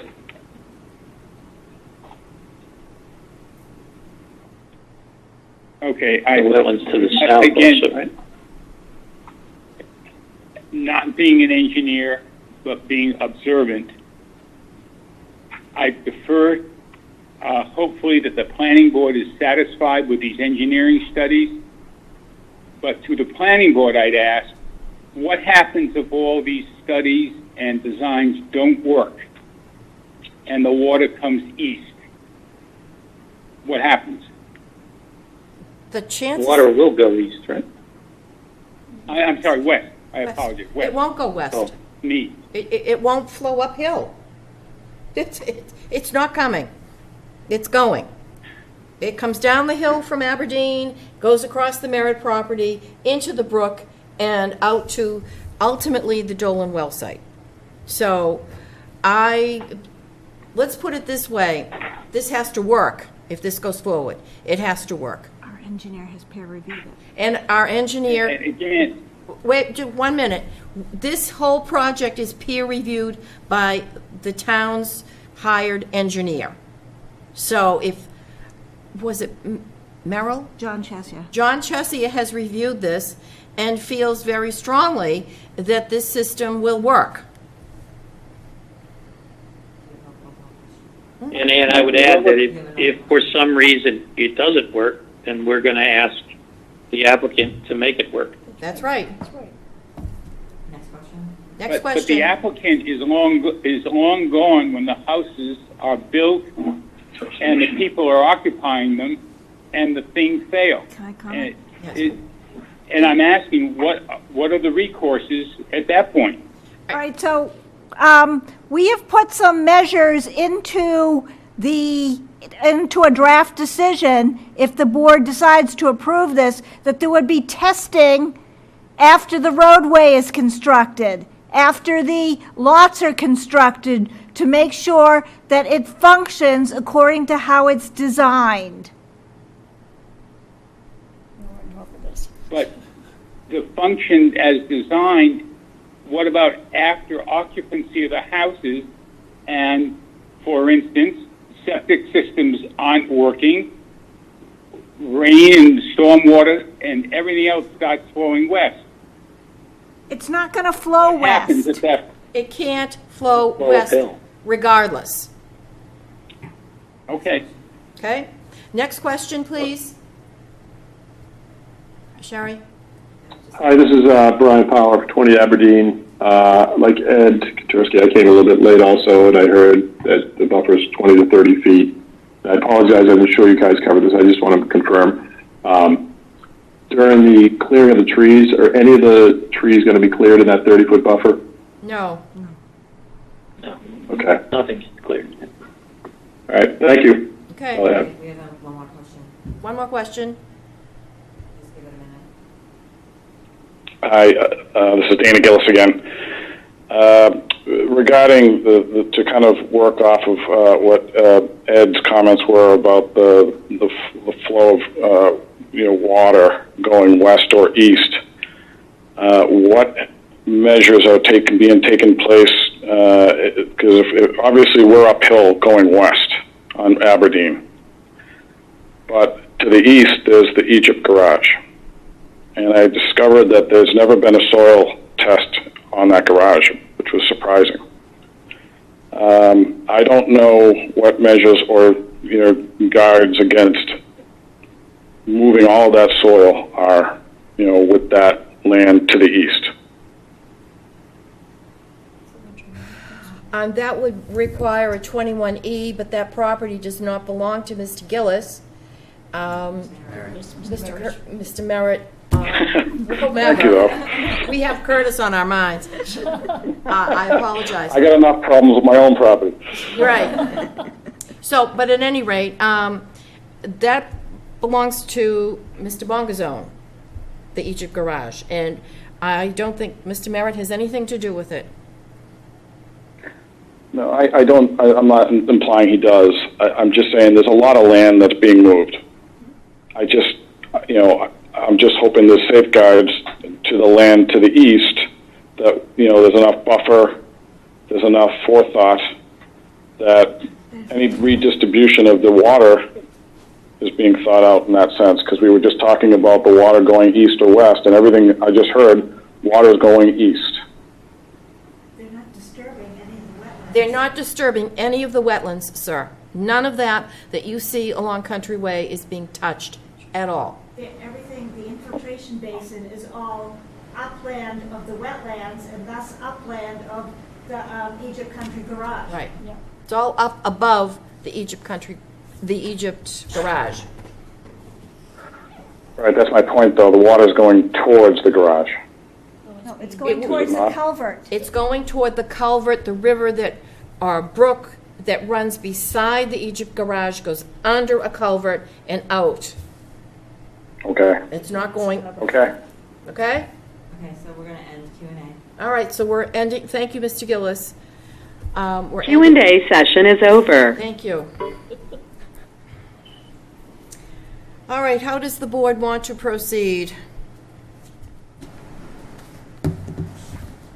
Mr. Limbacher, Senior. Where's Mr. Limbacher? Oh, there he is. There he is. Bill? You unmuted? Am I muted or unmuted? Muted. He's unmuted. Are you still unmuted? You can hear you. I'm here. Okay. Okay. So how does the I think board? we've covered everything that we had on our shopping list, and we're prepared to go ahead and proceed with findings of fact. All right.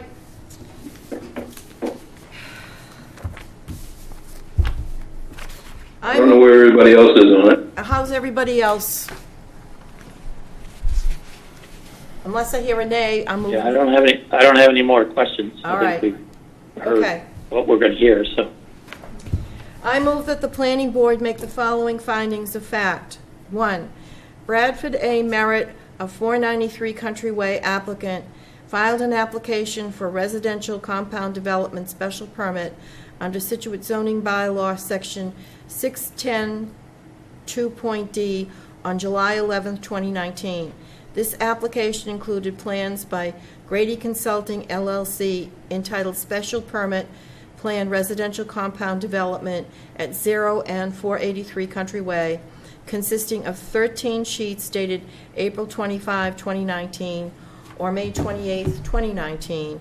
Revisions have been made to the plans such that there are now 17 numbered sheets with revisions through March 30, 2020, and pre- and post-development watershed plans. 2. The property that is the subject of this application is a 431,048 square foot parcel at 0 Country Way and 0 Rear Country Way, assessor's parcel number 32-7-21 and 32-7-13B. This parcel is an undeveloped lot.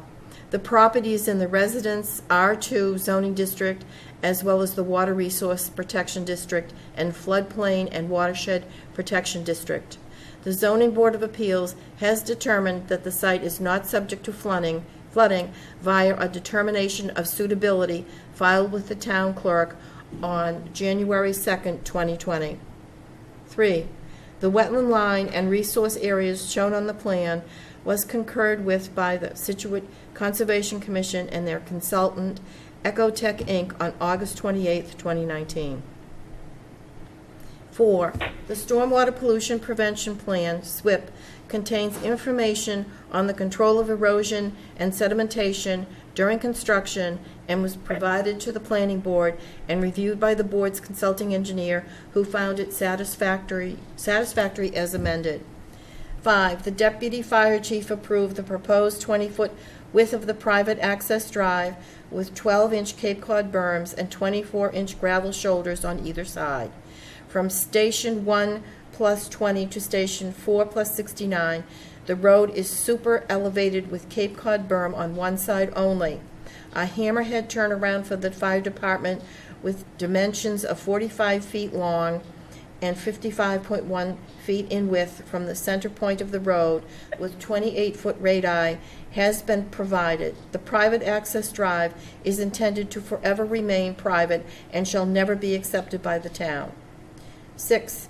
The project will be served by individual septic systems on each lot.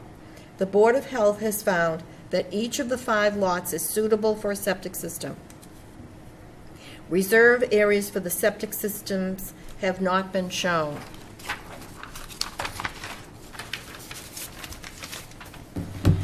The application was reviewed under the Scituate zoning bylaw, section 610(2D.1, residential compound developments.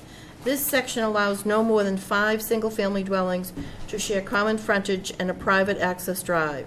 This development includes 5 proposed single-family dwellings sharing common frontage and a private access drive. 8. The application was further reviewed under section 610(2.D), paragraph 2, standards as follows. A. Tract frontage. The tract of land has 268.12 feet of shared common frontage on the single tract of land held in one ownership with a minimum of 100 continuous feet of frontage is provided on Country Way, a public way. The common frontage is provided in one 50-foot section and one 218.12 section. Much of the 218.12 section is encumbered with wetlands and an intermittent stream which flows under Country Way. This meets the requirement for a minimum of 100 continuous feet of frontage on a public way. B. Minimum tract size. The tract size shall contain at least 4 times the gross size that is required in the district for the number of lots proposed for the tract. 400,000 square feet is 4 times the gross size of a 20,000 square foot per lot that is required in the residential 2 district for a total of 5 lots, 4 times 20,000 times 5. The total tract size is 431,048 square feet. Lot 1 contains 41,140 square feet of upland. Lot 2 contains 40,114 square feet of upland. Lot 3 contains 63,396 square feet of which 44,413 square feet is upland.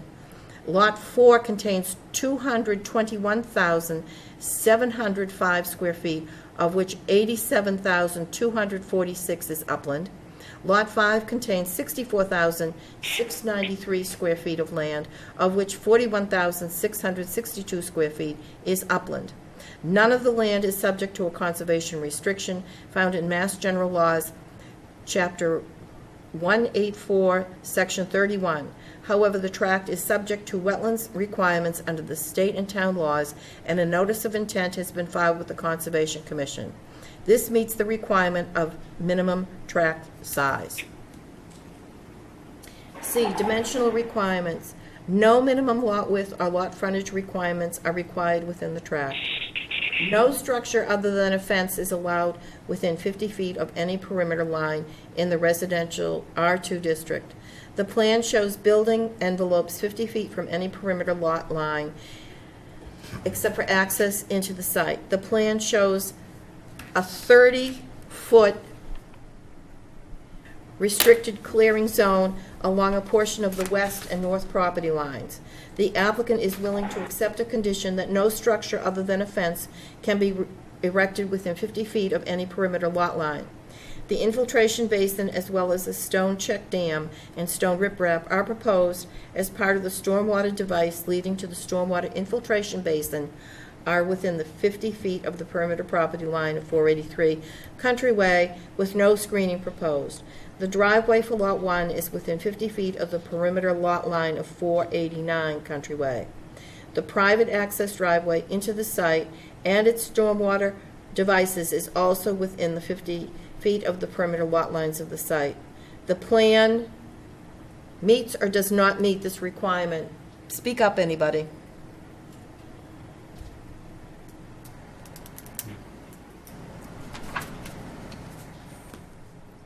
Well, it meets it. Meets it? I could go with meets, but I want to go back to Steve's point earlier about precedent. Yeah. That in no way does stormwater infrastructure within any sort of perimeter boundary within our zoning bylaw constitute, meeting said requirement. I think that, in my opinion, stormwater infrastructure is that, and infrastructure to me is something that's built in a structure. That's my opinion. Obviously, we don't have clear guidance on this. So I just want, if we say it meets it, I just also want to be on the record saying that this in no way sets a precedent for future topics like this. Yes. Agree. Agree. I was going to suggest that we sort of rewrite this to indicate that,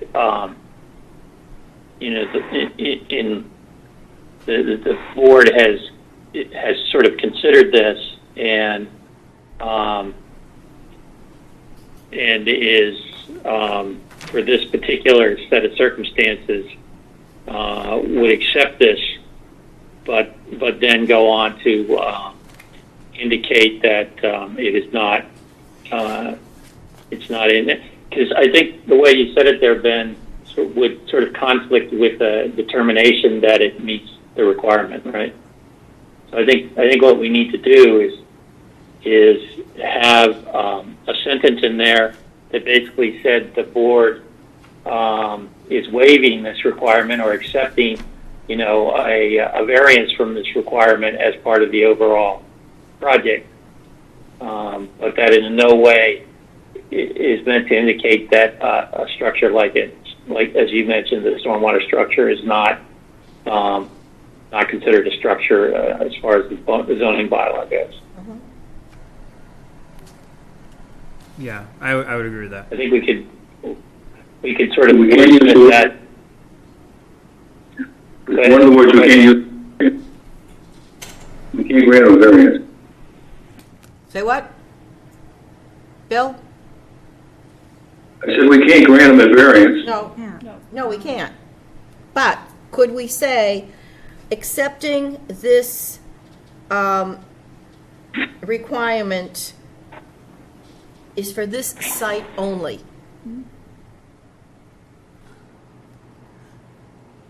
It meets the requirement for this site only. Do you want to qualify that as it is a stormwater device? Yes. As a stormwater device. Is that okay, Steve? So what you want to say is the private access driveway, the plan meets this requirement. Accepting this requirement is for this site only, as it is a stormwater device. Yes. Steve? No, What?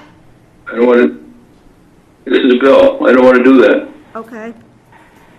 What do you want to do? What do you want to do?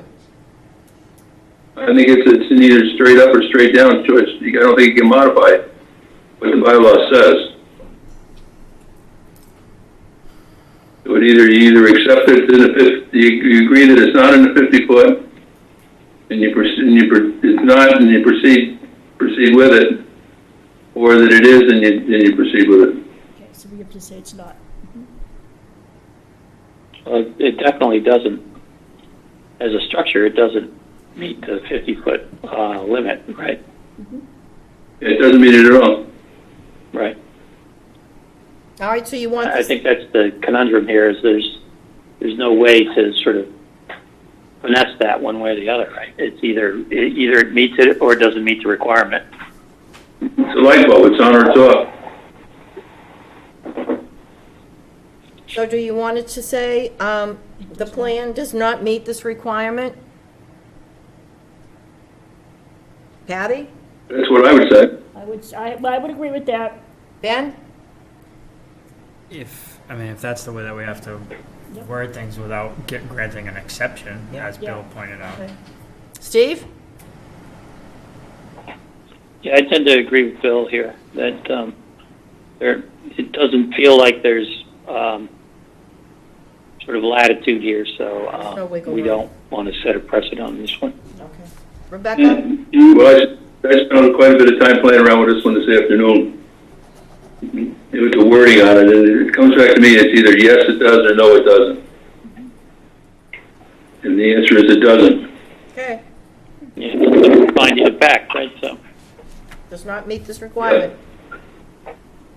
Rebecca, do you agree? Rebecca's on mute, so give her a minute. I'm wondering if I could speak to this, Ann? Yes. Do you want Rebecca? Wait a minute, do you Because Unmute All right. Rebecca, would you unmute so that you could respond? Yeah, go ahead. What did you say? I couldn't really hear you. All right, do you agree that the 50-foot perimeter lot lines of the site, that the plan does not meet this requirement? Yes. Okay. All right, Jeff? Thank you, Rebecca. Thank you. So just a couple of, I have a question for you, Ann, as the chairman, and then I also want to make a point. I hope to impart on the board that if this particular finding, I don't know if it's a threshold issue or not.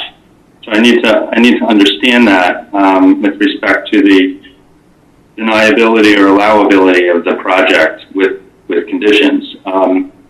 But I just wanted to try and impart some level of sensibility on this. What I mean by that is there is, by definition, because the word structure is not defined in the bylaw, it's clear that the board has the ability to make an interpretive call on whether this is the type of structure that is meant to not be in the perimeter, or whether it's a structure at all.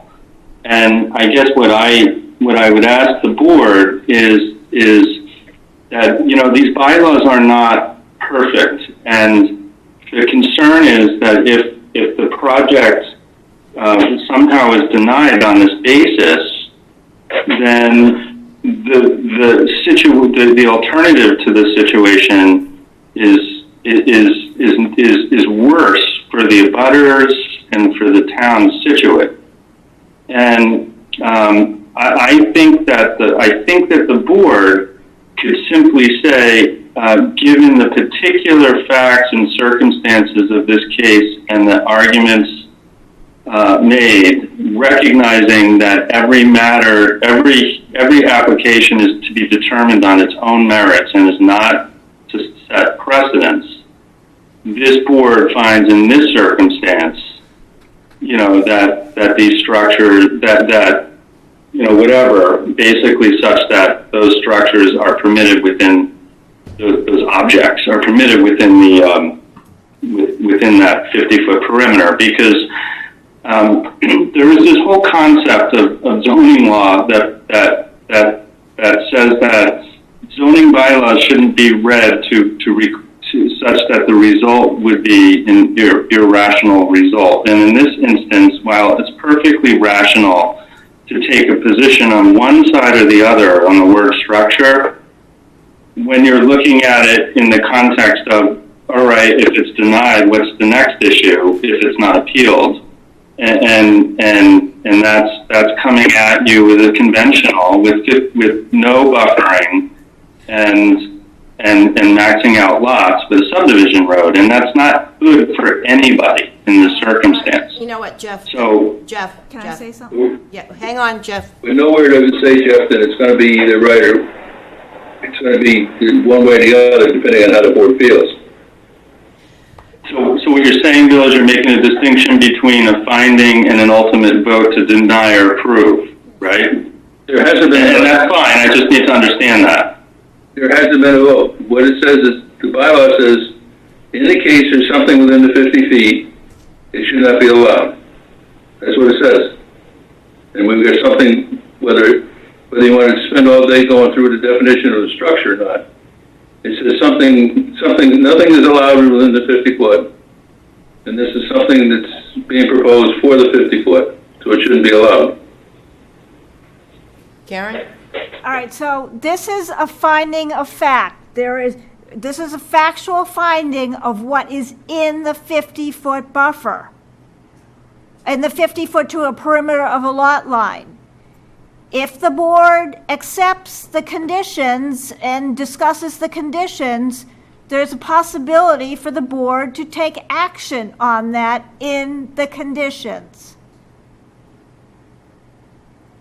Okay, thank you for clarifying that, Karen. But I appreciate that. I think that as written in this paragraph, the board is saying, yes, in their opinion, there are structures within the 50 feet, and they want to put a condition ultimately that says no additional structures in the 50 feet. So I think we have to get to that first for the board to comment at that point in time. Shall we move on? I think so, Ann. Thank you very much. All right. D, minimum lot size. Each lot will contain at least 40,000 square feet of upland or 2 times the lot area of 20,000 square feet of upland required in the zoning district. The requirement is met by the plan. E, access. The access drive will serve the 5 houses in the development and is proposed to be 20 feet in width. Each building lot has access over the private access road through an access and utility easement of 38 feet in width. The private road access meets the minimum requirements for a common driveway found in section 720 of the zoning bylaw as required. This requirement has been met. F, open space. All land is designated as buildable lots. There is no additional land which would be classified as open space according to the bylaw. The proposal meets the requirements of section 610.2D, paragraph 2. The applicant has agreed that the tract for this special permit may not be further divided or subdivided, and a notation is provided on the plan and shall be contained in the deed to each lot. The proposal meets the requirements of section 610.2D, paragraph 3. The applicant has agreed to put the statements required in 610.2D, paragraph 4, A through D, into notes to be added to the plan and to have these included as conditions of the special permit. These notes are on the plan. 10, the planning board, and here we go again, finds or does not find, and let me read this and then you can decide.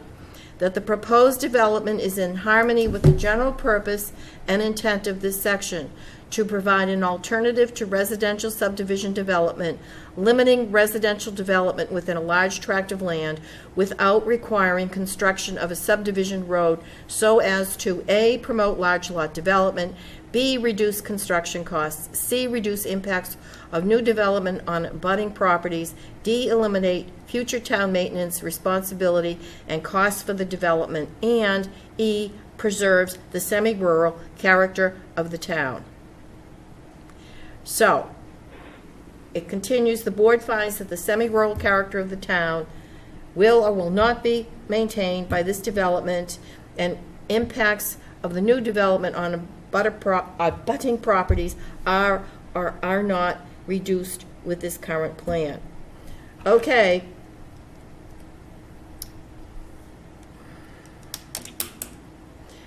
Do we find that the proposed development is in harmony or not? Mr. Bill? Mr. Bill? This is Steve. I would say that, as you walk down the individual components, and that's why we talked about it earlier, that on the whole, it does, it finds that it does meet the, that is in harmony with the general purpose here. All right. I think if you balance all of the individual components here, I think I would be okay with saying that it meets those set of requirements. All right. Thank you. Anybody else? Yeah, I'm not sure that. Am I muted off mute? No, You're good. You're okay. Go ahead, Bill. Okay. I would submit that it doesn't meet the requirements. And I think you look at them in total rather than 20% of this one and 80% of that one. I think it either does or it doesn't. Yeah. And some of them we really haven't talked about. And that's, like, for example, eliminate future town maintenance responsibility and cost for the development. I don't think whether it probably does that, doesn't it? I mean, there are no town requirements and costs, right? Well, there's no maintenance now, but if it comes back out and it went in as either a traditional subdivision or a flexible open space, right? The town maintenance responsibility and cost would be virtually the same. That's if there's a failure, they come in, they fix it, and then they go back after the owner. So I don't think that it's there. It's the same. The same with abutting properties. Reduces the impact on new development abutting properties. Well, we're really not sure that it does. We put a buffer out, but we don't know what the buffer is going to do for us for sure. Reduce construction costs. It's a pretty sophisticated common driveway they're putting in there, particularly on the west side of it. Okay, anybody else? Well, the town will not have to take over the road, right? So that's one way we will have less impact on the town. Well, regardless of what went in there, the town wouldn't take it over. Town would? I mean, we use the same language They for could some. make a claim to have the road accepted by the town, though. But it won't. The way that it's being built is a 20-foot road. No, I'm saying if what you're trying to do is compare it to the other alternatives, then in a conventional subdivision, it could be taken over by the town. It could be requested for the town to take responsibility. So if you look at that kind of quid pro quo, then you would say that, yeah, this could eliminate future town maintenance and responsibilities there. But I don't know how to bear it. Because it's either not doing anything, doing this, and as soon as you do that, then reduce construction costs. Doing nothing wins. So you need to compare it to something. Yeah, to Bill's point, we're in a tough spot because we don't really have an alternatives analysis to do the metrics of some of these decisions here. I mean, we can all kind of just make a guess about it, but it's tough to, for me anyways, and it sounds like others feel similar, that it's tough to make a definitive statement on it. You think I I think on recognize the whole, it seems to me on the whole, and this is just my thinking on it, but that it's certainly larger lots than might otherwise be done under subdivision, and you know, coming into the discussion, those were presented as alternatives, right? And I would expect that, you know, building a subdivision road would cost more than building the road that they're proposing to do now. I would expect that the potential to have 8 homes out there instead of 5 as, you know, will reduce the impact on the abutters, and hopefully the screening would too, but, you know, the screening could be provided in either case, I imagine. I certainly think the future town maintenance would be reduced.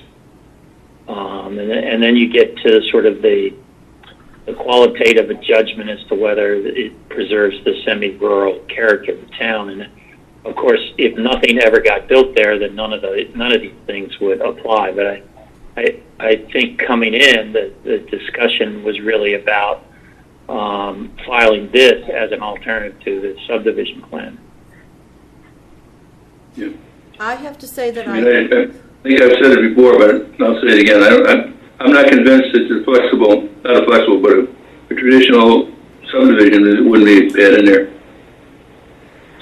something is going to be built there regardless. And I have to say that I think that Steve's points are well taken. Nothing in this life is perfect. It's, as they have said to us more than once, that these are annotated houses. They hopefully will be smaller. They have given us the 30 feet. Shall I continue? Well, we agreed on. Well, we haven't really I find sort of agreed on what we're going to say there. I find that it does. I agree that it works. I agree with Steve. So there's two of us. Bill's a no. Patty? I'm a no. I think I would agree that it meets the general, or it's in harmony with the general purpose. Okay. The other two, will nots and are nots, are much more subjective, and I don't. It's almost hard for me to answer because I don't have something to compare them to. But that's, I guess. But I think the A through E points. So generally, I wish we had more info. But yeah. Okay, so it's 3-2. So we're gonna that it does finds that the proposed development is in harmony. The other two, will or will not, or are not, are too subjective at this point. Number 11. No, you have to go back and, What? you have to do the end of that. The board finds the semi-rural character of the town will or will not be maintained. I would say it will. Well, you're going to follow on the same fault lines. Yep, so it's going to be a 3-2. I think. I think. Yeah, these two statements are sort of repetitive of Yes. the laundry list above, Right. if you will. So will and are. Yep. Thank you. You counting who votes for what? Yeah, it's 3-2. We haven't got to the vote yet. We're not done. We're not even halfway there.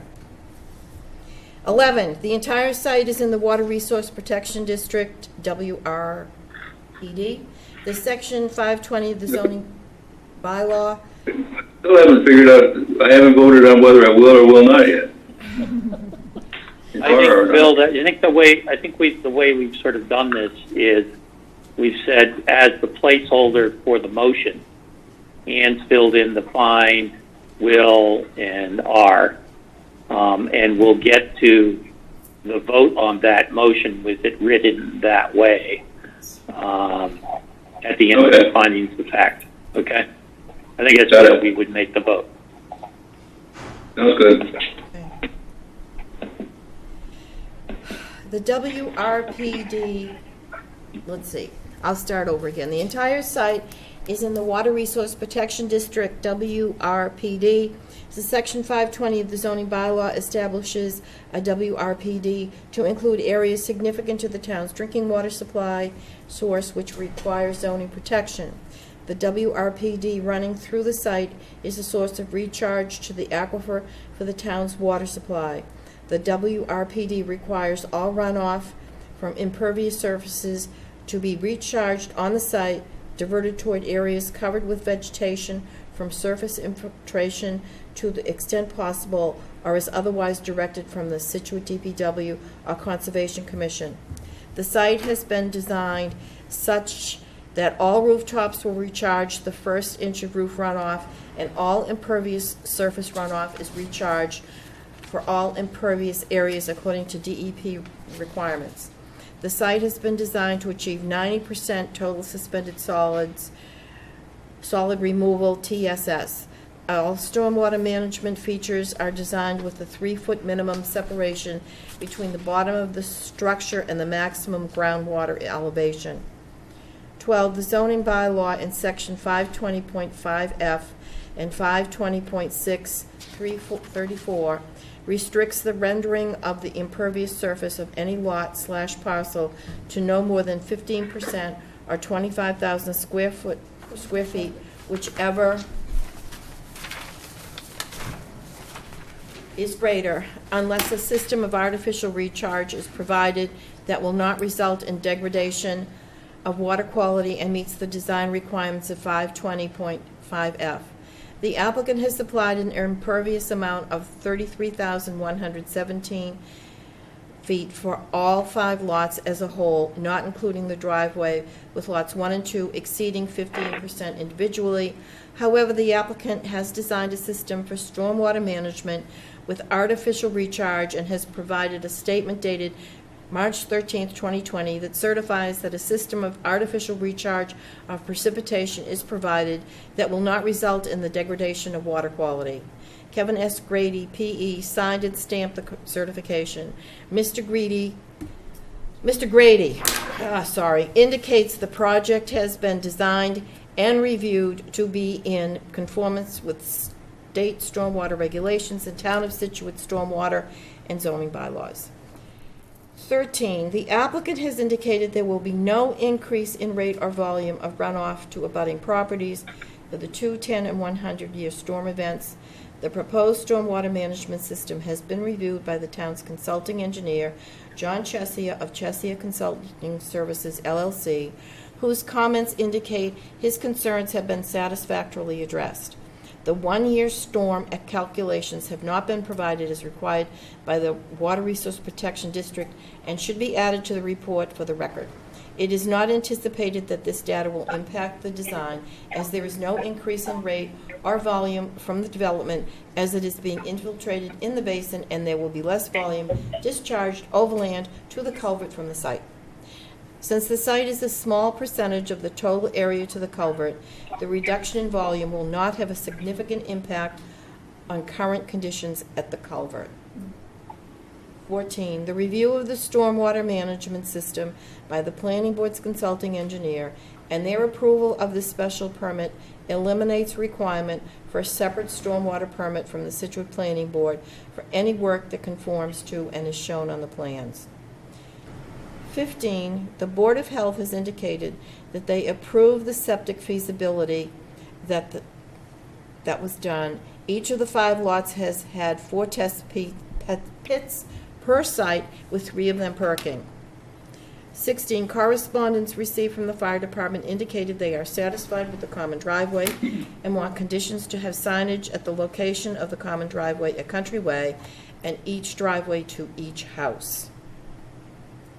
Based on these findings, the planning board finds the residential compound development special permit meets or does not meet the requirements of the Scituate zoning bylaw. All right, I'll poll the board. All those in favor of meets, respond by saying aye. I'm sorry, What are we doing here? I'm not sure. We're deciding whether or not the findings of fact meet the requirements of the Scituate zoning bylaw of 610(2.d. Okay, well, we have to, I think we need to make sure that the open items where we have to say is or is not are all defined, and then this would be defined as, if we say in the previous sections that we meet these requirements, then this should say meet. And then I would say we would need a second for that motion, and then I would propose that we have a discussion. But I think it has to be consistent with what we have said throughout the document here, right? All right, well, we decided, I think, Steve, in C, that if we want to go with the absolute reading of dimensional requirements, it does not meet the requirement. Did we not decide that? Yes, we did. We decided that in 8C, and we decided, at least as the motion has been read, that in 10, that we find that the proposed development is in harmony, right? So, yes. So the question here, I guess, for the board is really a discussion around what the appropriate answer is, if you will, for the motion as written.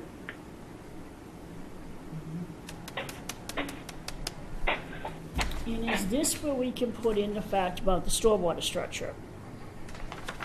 Karen? What stormwater structure? There's no stormwater structure. No, No, because you voted that it does not meet already the structure. I think you covered it. You already said it doesn't meet.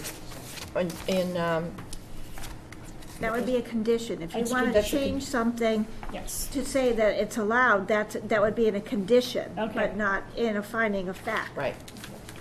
So the findings of fact stand. The question is, do we approve, or do we say that the findings of fact meet or do not meet the requirements? I'll entertain a motion that the findings of fact meet the requirements of the Scituate zoning bylaw. Is there a second for discussion? Second. All right, discussion.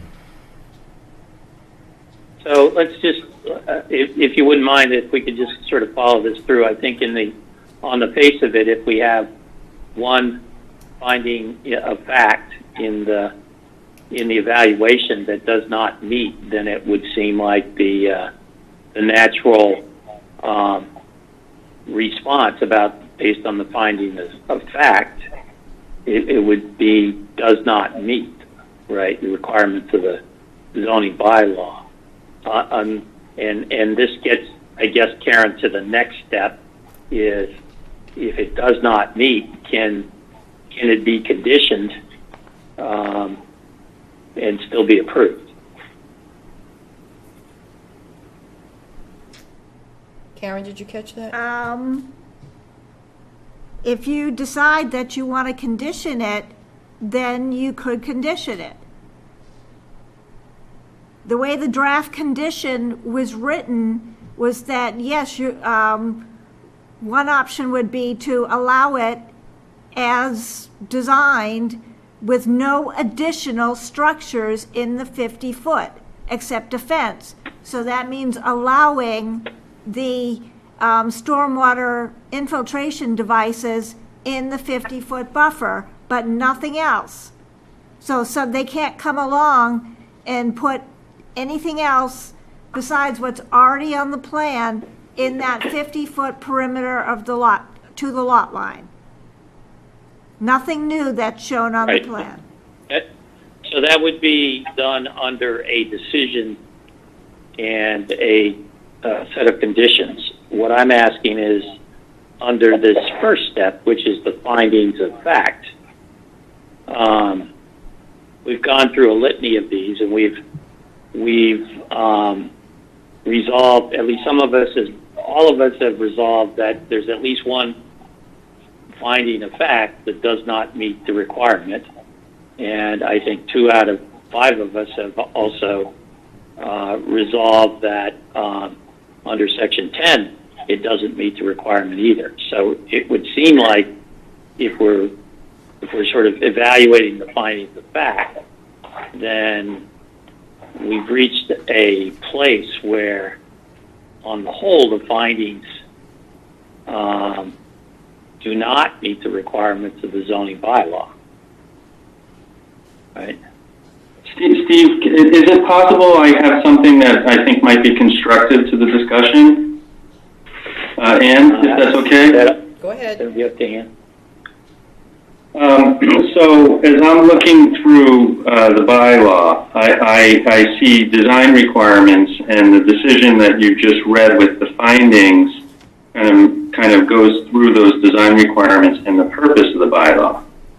But the only standard by which you need to vote to approve the project with conditions is the standard that's set forth, I think, in section 610.2B, number 6, which says a special permit shall be issued under this section only if the board, as a special permit granting authority, shall find. So this is the only finding that's necessary, that the proposed development is in harmony with the general purpose and intent of this section, and that it is designed in such a manner to make it sufficiently advantageous to the town to depart from the requirements of this bylaw, otherwise applicable to the residential districts in which the development is located. So what I'm saying is that I'm not convinced that you need to even vote a finding on everything that you just read. The only finding that appears necessary to vote is the one that is the action of approving, which is in number 6. And it talks about the general purpose and intent. So you got leeway there.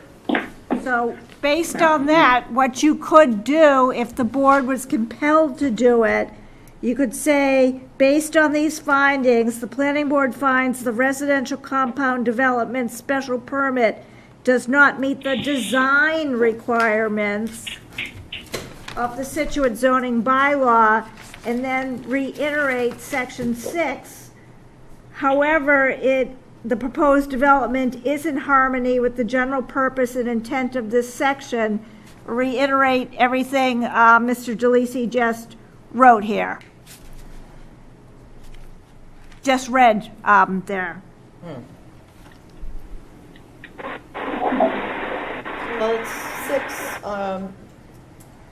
the first sentence. So if what you said, we really don't need to, all I need to say is, does it meet or does it not meet the requirements of the Scituate zoning bylaw? I think if you put design requirements and then put this other stuff, it achieves the whole, the intent of everything. Because I don't believe you want to do what Mr. DeLisi just said. I don't believe you want to eliminate all the findings of fact. No, we do not. So I believe that if you put design requirements and add all that other stuff, All right. then you've effectively done what Mr. DeLisi has indicated. All right. So it would. Let me suggest that we try this. Let's operate under the assumption that all of the vote for whether findings of fact is a positive vote, and then come back and look at each of the individual items and say, if I remove that from the decision, does that change my vote on the project as a whole? Does that make sense? I'm not sure. If you came back and said, does the fact that it does not meet the 50-foot limitation, right, is that enough to come back up and preclude it from being approved? No. I don't think it does. I think that's where you were going, right? Is to say that the the special permit doesn't meet all of the specific design requirements. Doesn't say that. Bylaw. Nowhere does it say that. Right. So the question becomes is. No, I'm suggesting we make it say that, and yeah. That's what I'm saying, and that we go on with, I think essentially Section 10 is really sort of the key element that we need to vote on, along with the finding that we either meet or don't meet, the design requirements here. Right? Okay. So doesn't it seem like that? Yeah. So if I looked at C, the dimensional requirements, right? Is that a silver bullet that would kill the decision of finding of facts? No. I don't think so. That's what I was getting at. Is I don't think by itself it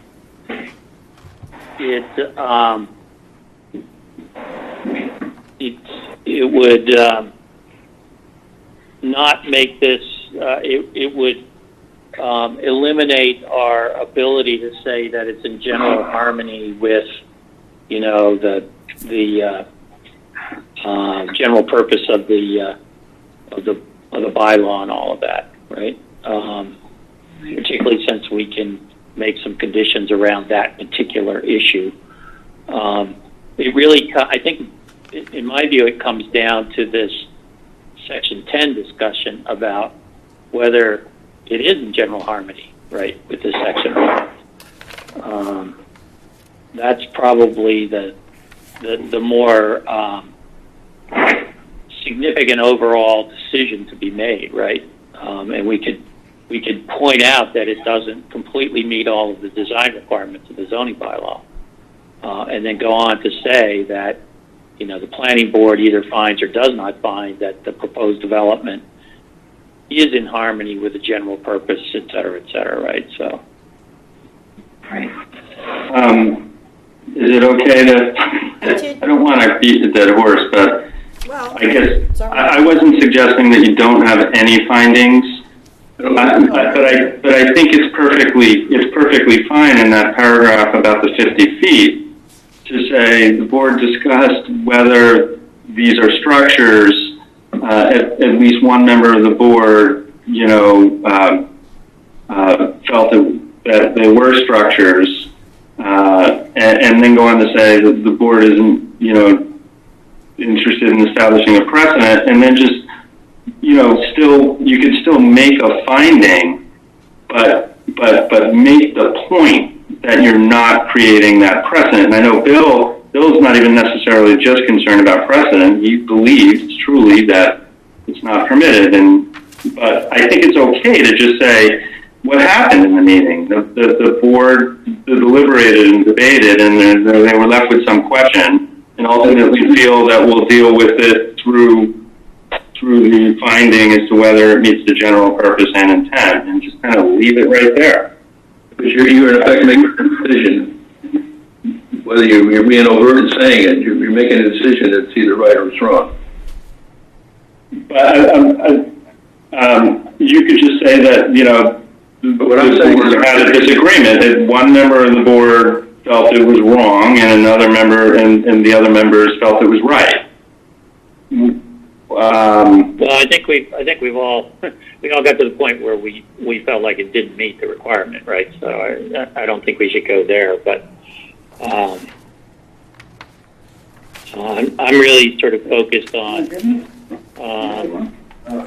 the decision that we're talking about here is sort of a twofold decision. One is on the specific elements. Do they meet all of these requirements? And it seems like, at least with respect to 8C, it doesn't, right? But then I think it's a good point to point out that, that the board has this broader authority, right, to find that the proposed development's in harmony with the general purpose and intent of the section, and that it's designed in such a manner to make it sufficiently advantageous to the town. So that seems to give the board some great latitude to make this final decision. And that's kind of what I'm suggesting, is that we acknowledge the fact that, at least under 8C, we don't meet that particular design requirement, right? But we're meeting all these other requirements. But at the end of the day, the decision is really a broader-based decision on whether we think, we met the general purpose and intent, and whether on the whole it's sufficiently advantageous to the town to depart from other requirements and approve this, right? So. Yeah, I think. So no, I thought I heard 3-2 that you thought that it did meet that bylaw, but here's where my concern lies. Well, we haven't voted yet. So No, we haven't. there is final 3-2. Okay, so I misunderstood there, but here's where my concern lies is when there's a finding of fact to that point, and even though you're approving the decision, theoretically, what the concern is that I'm as a lawyer, I'm sitting there thinking, all right, is somebody going to appeal this decision? And if somebody appeals the decision, I don't want to be left with not having appealed the decision if they're appealing it on that basis. So if somebody files an appeal and says they should never have made that finding because they made a finding that it's not a structure and they don't meet the design requirements, if I don't appeal, I'm left with accepting that. And so I feel that I would be compelled to appeal as a placeholder and then dismiss the appeal if no one else appeals. And I just think that I'm concerned about that. We're not making a I hear you, but I determination as to what a structure can't is. change the facts, right? So, I mean, I guess it is what it is. Guys, let's And just back it up a bit. Time out. How about if we say, based on the findings, the planning board finds the residential compound development special permit does not meet all of the design requirements of the Scituate bylaw. It meets some of them, but not all of them. And then we go on to the decision. Do you want to say the part about however it is in harmony with the, Yes, I think we need to add that. Right, that the proposed. follow on. Right, design requirements. The proposed development is in harmony with the general purpose and intent of this section, and that it is designed in such a manner to make it sufficiently advantageous, period. To the town to depart from the requirements of the bylaw, otherwise except, applicable, right? Right. Yeah. I think we should add that whole thing. I think. All right. And then we should vote on it, right?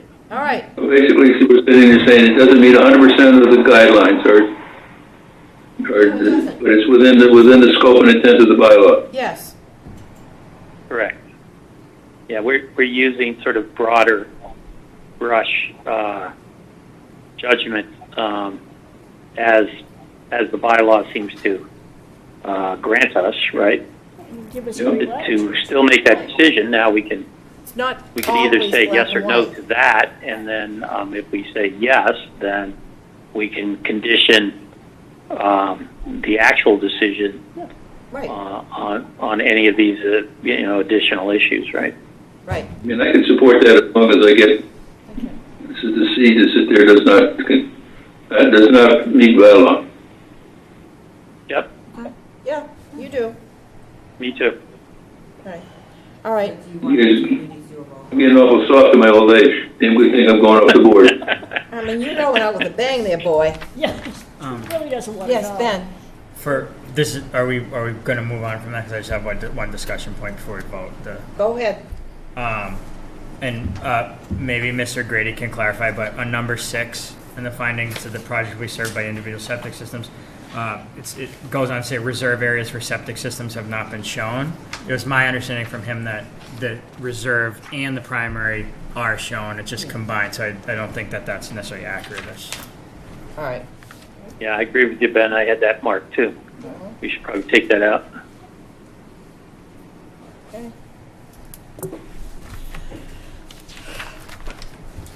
All right, so people, are you willing to say then that the residential compound development special permit does not meet all of the design requirements of the Scituate zoning bylaw, section 610.2D.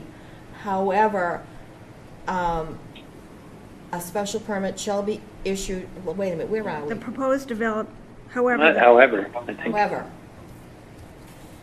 I don't think it's however. I think we should then say that the planning board finds that Okay, proposed development, et Is in cetera, harmony. right? No. yeah, okay. Yeah, finding proposed development is, I mean, I like the harmony with the general purpose intent.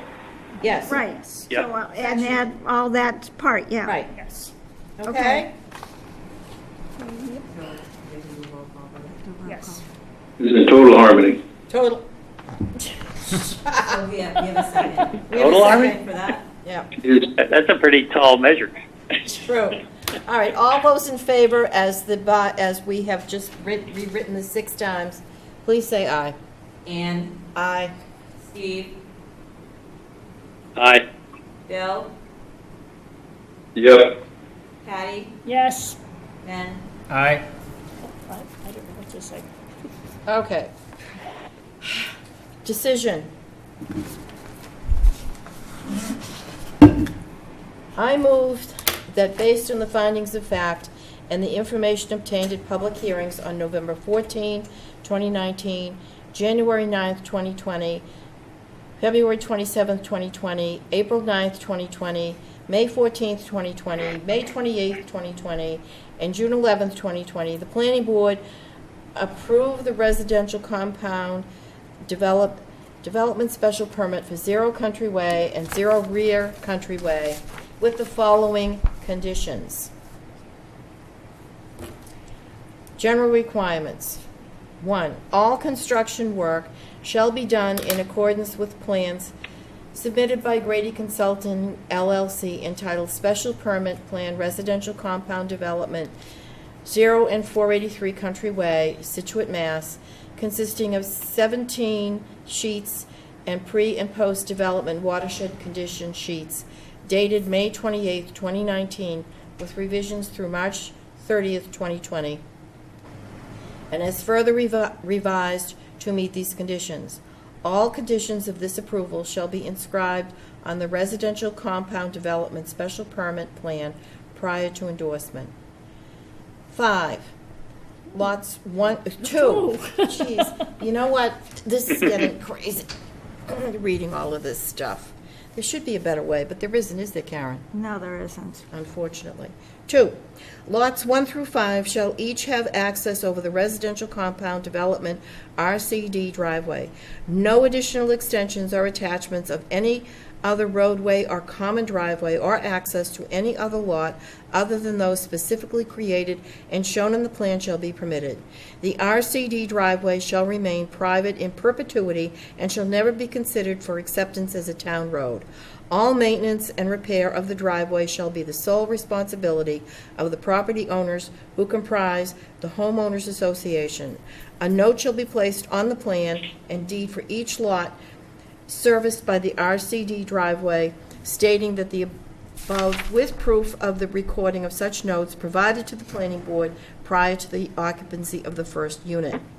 3, where this residential compound development special permit requires approval, permitting, or licensing from any local, state, or federal agency, such requirement, approval, permitting, or licensing is deemed a condition of the Town of Scituate Planning Board, the planning board or board approval of this residential compound development special permit, including but not limited to the Board of Selectmen's approval of work in the public right-of-way of Country Way.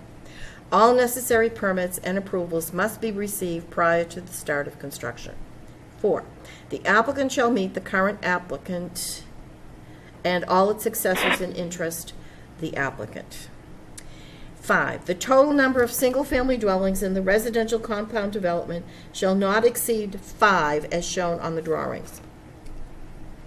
6, The RCD special permit plans shall be endorsed by the planning board within 90 days of expiration of the appeal period, and this decision becoming final. The plans and special permit decision shall be recorded together at the Plymouth County Registry of Deeds. 7, all plans of the residential compound development special permit shall be recorded at the Registry of Deeds. 8, no removal of trees over 3-inch DBH or stone walls in country way, right-of-way is allowed by this permit, and the applicant shall mark, protect, and provide the town planner an as-built drawing of any such trees and/or stone walls. 9, there shall be no further division or subdivision of any lot shown on this plan for the purposes of constructing additional units or buildings. There shall be no further expansion of any building or impervious surface on the site. No additional single-family dwelling units shall be added. No expansion of the limit of work is allowed without further approval of the Scituate Planning Board. 10, the location and footprint of each building shall be in conformance with the layouts of each building on the drawings. Any proposed change to such layouts shall require prior approval of the board. No structure shall be placed or erected within 50 feet of any perimeter lot line except for fencing and proposed driveways and the stormwater basin devices as shown on the plan and a conditioned landscape buffer.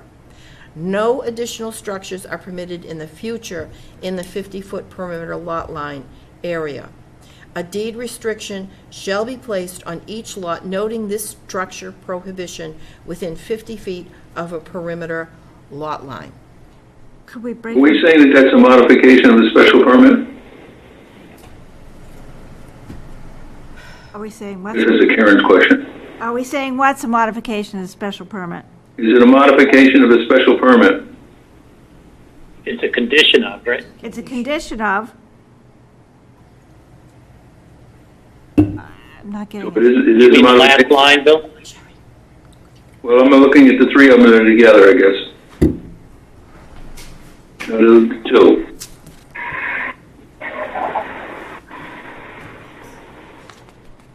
I'm not getting it. I don't understand. In other words, does it have to be advertised as though it's a modification of special permit, or is it basically can be done at a regular meeting?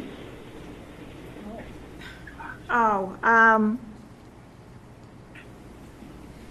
I get what you're telling me now. Because I think it's a modification of the special permit.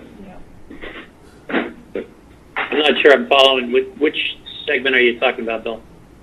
10. It says nothing should be placed or erected without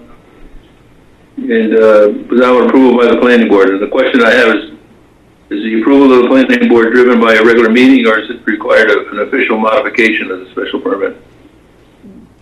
Oh, I got you. You with me, Jeff?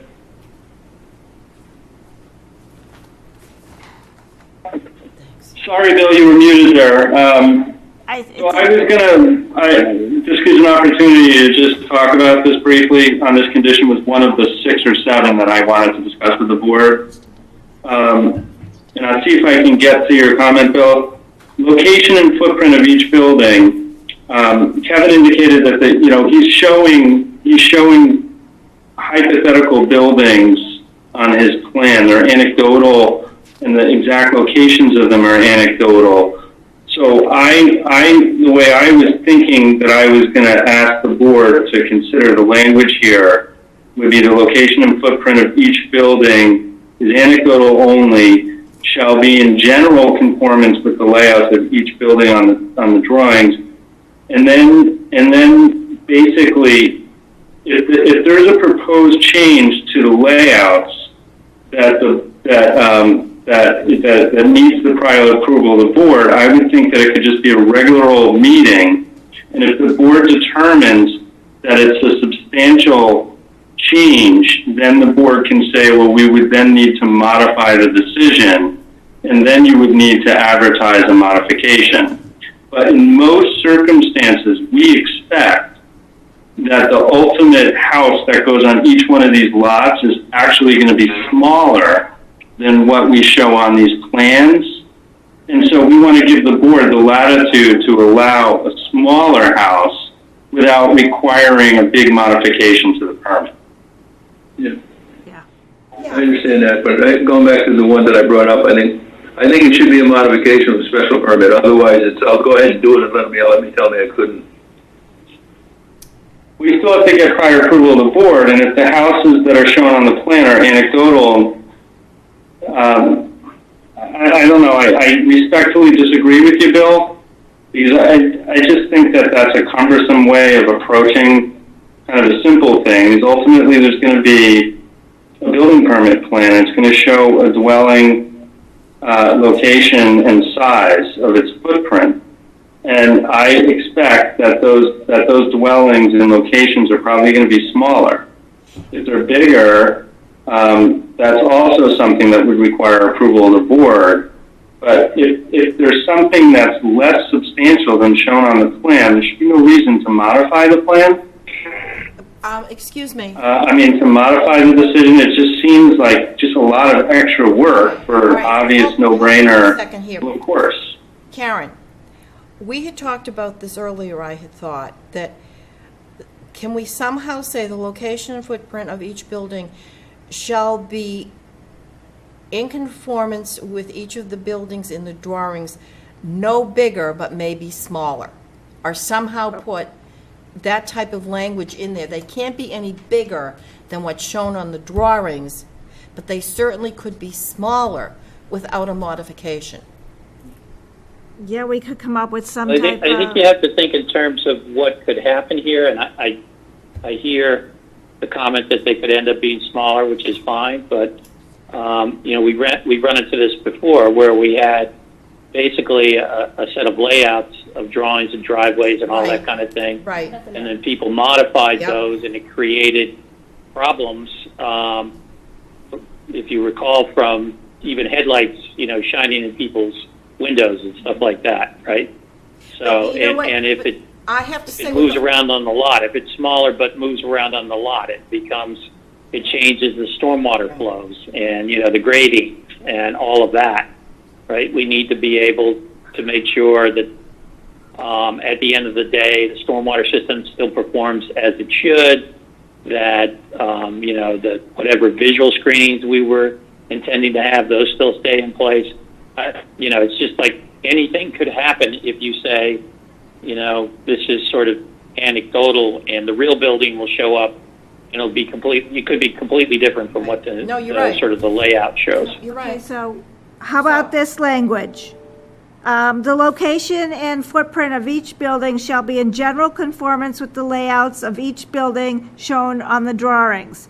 Any proposed changes to such layouts shall require prior approval of the board, who will determine if the change is insignificant or requires a modification of the special permit. And then you'll go. I'll go with that. Then you'll go on to keep the rest of this condition, and then you'll talk about if you want this condition landscape buffer. But then I would think after this condition, you're going to want to put another condition for what you said earlier in the testimony about individual site plans shall be submitted for each lot prior to a building permit. Yes. And so I think if you go that way, you're giving the option for insignificant changes or a modification. Okay. And then the next one should be, we need.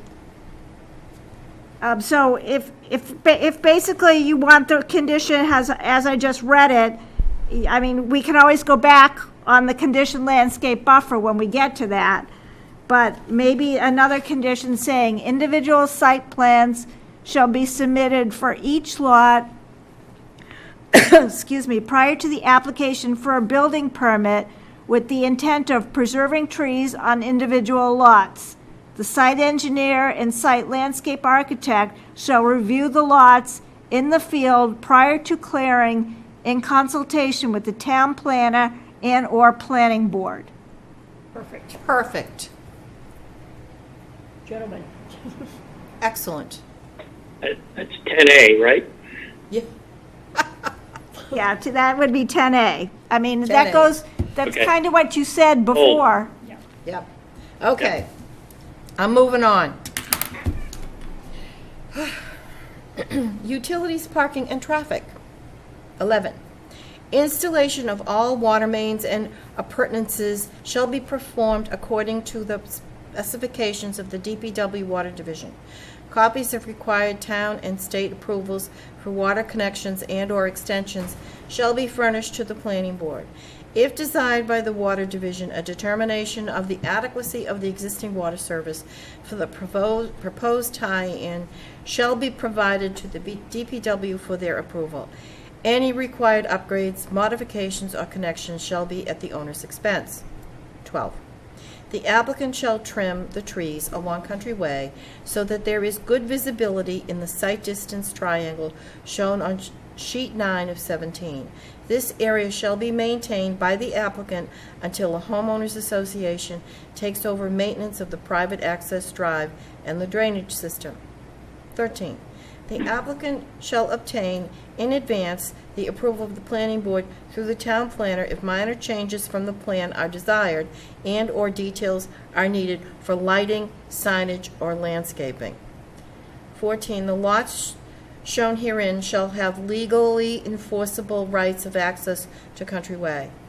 15. No structures shall be placed in the drainage easement other than those associated with the proposed stormwater management system. 16. The septic systems shall meet the requirements of Title V and 310 CMR 22, including a reserve system. The locations of the reserve system shall be added prior to endorsement.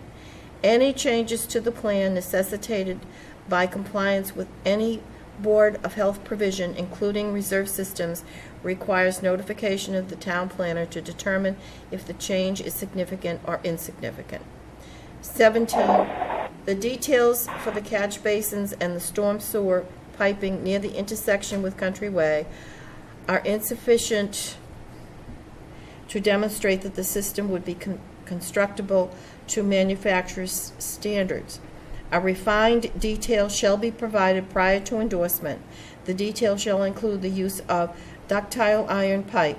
The applicant is required to provide shop drawings with the manufacturer's certification and that the system meets all applicable industry standards for the proposed application, including loading conditions, connection of pipes to structures, space to install a specified hood frames and grates.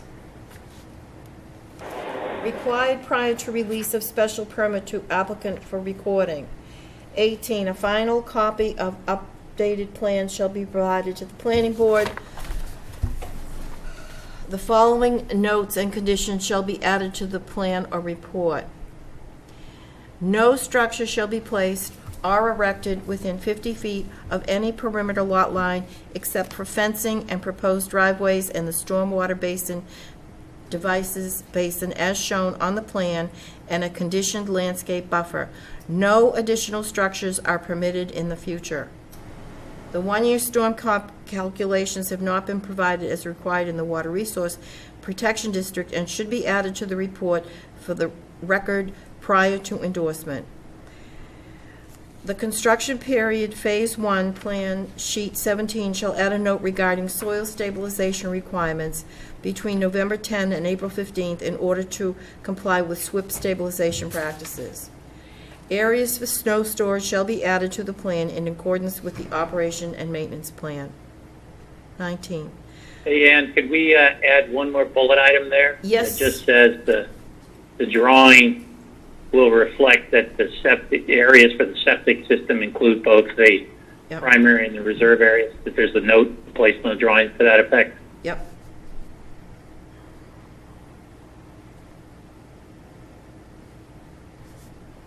Okay. You got that, Karen? Yeah. Yes.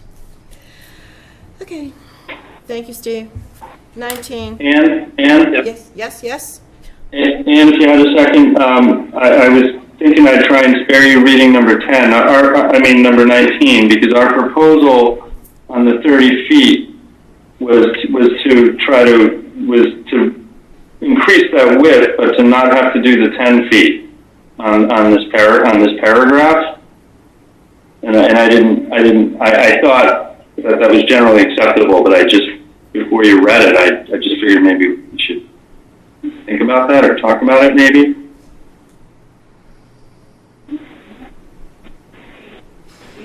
Okay.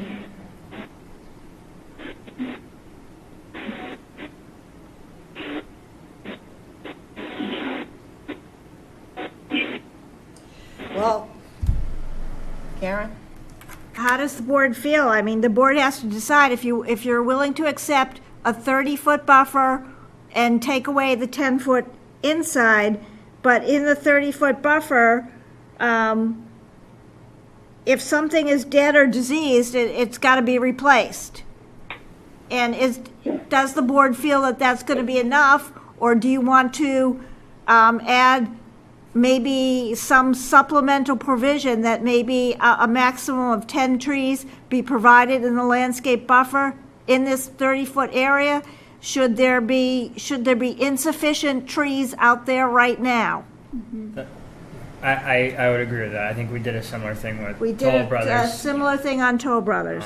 Just because we might get that 10 feet in that 30 to get to that 30-foot buffer, but if that 10 feet is nothing, then it's not really accomplishing the goal, and we otherwise gave away what could have been a nice buffer that could have been put in. So the board seems willing to take out condition 19, right? As long as we make qualifications that we're talking about here, which one is that obviously nothing gets removed from the 30-foot buffer unless it's dead or diseased, and at that point it would get replaced. Right. Right, and then the provision you mentioned about the need for an additional maximum of X number of trees to fill in if the buffer isn't sufficient to provide visual visual buffering, I guess. Should we put that in 20? Yeah, that should be in 20. Right. Yeah. All right, so 19 went south. Okay. 20. The 30-foot restricted clearing zone buffer located adjacent to Aberdeen Drive and on the south side of 489 Country Way shall be a permanent barrier demarcated by a 4-foot post and rail fence. The permanent barrier and fence is to be maintained by the homeowners association with an allowance for removal of dead or diseased vegetation in the buffer area with the approval of the planning board. Any dead or diseased vegetation that is removed shall be replaced with similar plant material to the conditioned landscape buffer. So we have to change that. To what? Shall be replaced with how you want it replaced. I mean, if they take out a dead tree, do you want it replaced with a live tree? Well, you want it evergreen, deciduous? Yeah, I'm on board with that.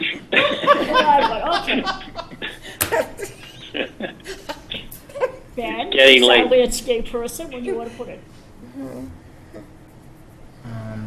I think if the intent of this buffer is to remain in a naturalized area, I think it should be replaced with similar native species that otherwise would be in that environment, rather than mixing in a bunch of exotic specimen trees and stuff, which would look weird. Similar native species existing in the buffer. Yeah. Okay.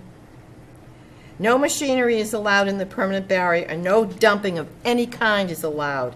Restrictive clearing area signs shall be provided as detailed on the plans. Private access. No. An additional number of how many additional trees do you want to be added if there's insufficient covering? Well, there really isn't a whole. Looks like It's not. 26 and a half. What? What is that? 26 and a half. 26 and a half? 28. 28. Isn't that when you do your walkthrough and you're looking at...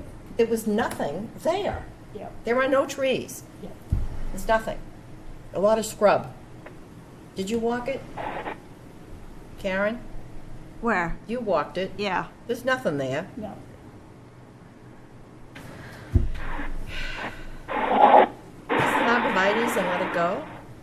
No. No. No. No. No, it's not, you don't want arborvitae's. I mean, I think what you want is you want to do like you did on Toll Brothers, say an additional number and pick a number up to a maximum number of trees similar to what we just, native species in the existing buffer shall be added. All right, pick a number. Bill said 26. No. Can we say 10?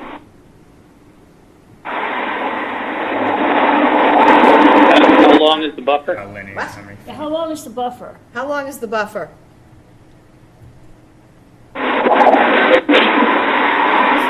noise.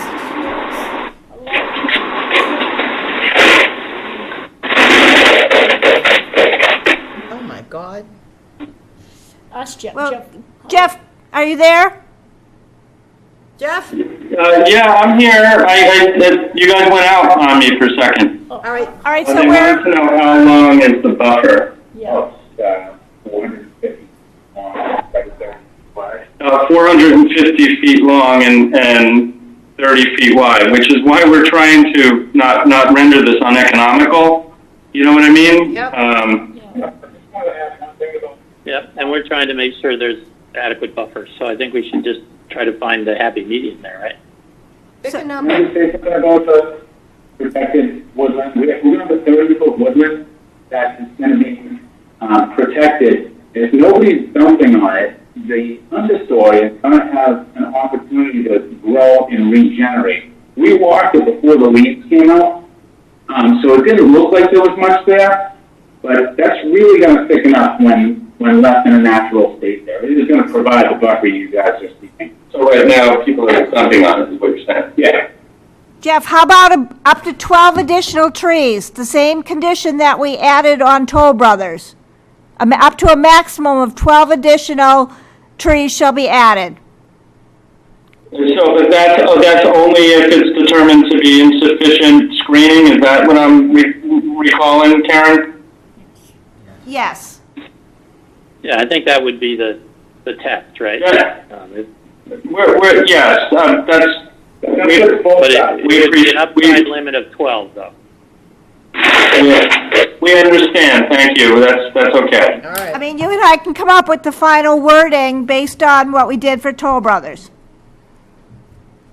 Yeah, I just can't recall, but I think we understand what the general final wording should sound like based on what you said. And I think in the Toll Brothers, we kind of went back and forth after, just to make sure that the language was accurate. And we can do that here as well. All right, so then let's go back That's fine. and revisit the following notes on the plan. I guess we take out in the condition landscape buffer. Up in number 18, the notes on the plan. We take out and the condition landscape buffer, and then we go back to condition 10 and take out the condition landscape buffer. Yes, and then you pick up the language in condition number 20 about 30 feet sufficiency of screening up to I think we just said 12 trees. Right. Yeah. Yep. To close sort of inadequately screened areas, right? So. Yeah, and I think that's important. Yeah, that's important to spell that out. Exactly. So yeah, I think we should say words to that effect, Karen. All right, so I'll put that in 10 as the note on the plan, and then in number 20. 20. Right. Okay. Which would ultimately end up being number 19, but we deal with that. No, but we added another condition. We added 10A, so it's going to stay the same. Perfect. Okay. Moving on. Private access driveway agreement, homeowners association, 21. A draft of homeowners association agreement has been provided to the planning board. The homeowners association agreement shall include a statement that the private access drive and stormwater management system shall be owned and maintained by the homeowners association and shall not be maintained by the town. All requirements of the homeowners association agreement shall be enforceable by the town and shall be subject to fines and penalties should the homeowners association fail to meet its obligations under the homeowners association agreement. This shall also be stated in a note on the plan. B, the homeowners association agreement shall assign the responsibilities and costs of maintenance and repair of the private access driveway and emergency turnaround, as well as the stormwater management system serving the private access driveway, to the owners of the lots shown on the plan. The private access driveway and drainage system shall remain private in perpetuity and not be maintained by the town. This shall be stated by a note on the plan. C, a requirement that maintenance of the private access drive and stormwater management system shall be in accordance with the operation and maintenance plan approved by the planning board's consulting engineer, which plan shall include a description of annual maintenance of the private access drive, stormwater management system, and other common amenities, and shall include provisions for snow removal and maintenance of safe conditions at all times. D, a requirement that the association maintain an account always containing a minimum of 1 year's cost of this maintenance, a contractor's estimate of this maintenance, and proof of the available funds in this account shall be provided to the planning board with the agreement and annually on the first of the year. E, a requirement that the applicant notify contractors, builders, and real estate agents that the membership in a homeowners association is required to be disclosed to all prospective buyers. The applicant shall make copies of the homeowners association agreement and covenants available to agents to provide to purchasers. After the requirement of the homeowners association, notify the planning board of the name, address, and phone number and email of the trustees within 30 days of their election or appointment, and to provide an annual report of their maintenance activities to the planning board by March 30th of each year. G, the private access driveway homeowners association agreement shall include a provision that no parking along the private driveway and access and utility easement is allowed. It must be kept clear and passable at all times for emergency vehicles. H, areas for snow storage shall be provided on the plan as to not interfere with any stormwater management features. I, the final draft of the private driveway agreement homeowners association shall be provided to the planning board within 2 weeks of approval of the special permit. The agreement homeowners association shall be recorded at the registry of deeds. 22, lots 1 through 5 are part of the residential compound development and also use the private access drive. The owners of these 5 lots shall be included in a homeowners association and shall be responsible for maintenance of the private access drive and stormwater management system. Until a homeowners association is formed, maintenance and repair of the private access drive, stormwater management system, snow removal, and landscaping shall be responsible of the owner applicant. 23, the operation and maintenance O&M plan has been provided to the planning board as a standalone document. Any changes to the O&M plan require approval of the planning board. 24, the post-construction operation of the maintenance plan shall be strictly adhered to so that without limitations, 90% TSS removal is achieved at all times. Inspections. 25, the town planner is to be notified when construction begins and when construction is completed. All clearing and earth moving operations shall only occur while erosion and sedimentation control measures approved by the town planner and shown on the plan are in place. Such control measures shall remain in place until the town planner determines that the danger of erosion and sedimentation no longer exists. 26, the inspections of this development will be done in accordance with Section 9.1.3 of the Town of Scituate subdivision rules and regulations. Installation of storm drainage facilities includes inspection of the bottom of the excavation prior to any backfill materials being placed. The town's consulting engineer shall perform these inspections with costs paid by the applicant. All required inspections shall take place, including inspection of water utilities, along with the DPW. Weekly reports shall be provided by the consulting engineer to the town and applicant stating the results of the inspections unless more frequent reports are needed. 27, the design engineer shall inspect the development during all phases of construction and provide updates to the applicant and town, not less than weekly, to ensure that the plan is implemented and functions as designed. The cost of this shall be borne by the applicant.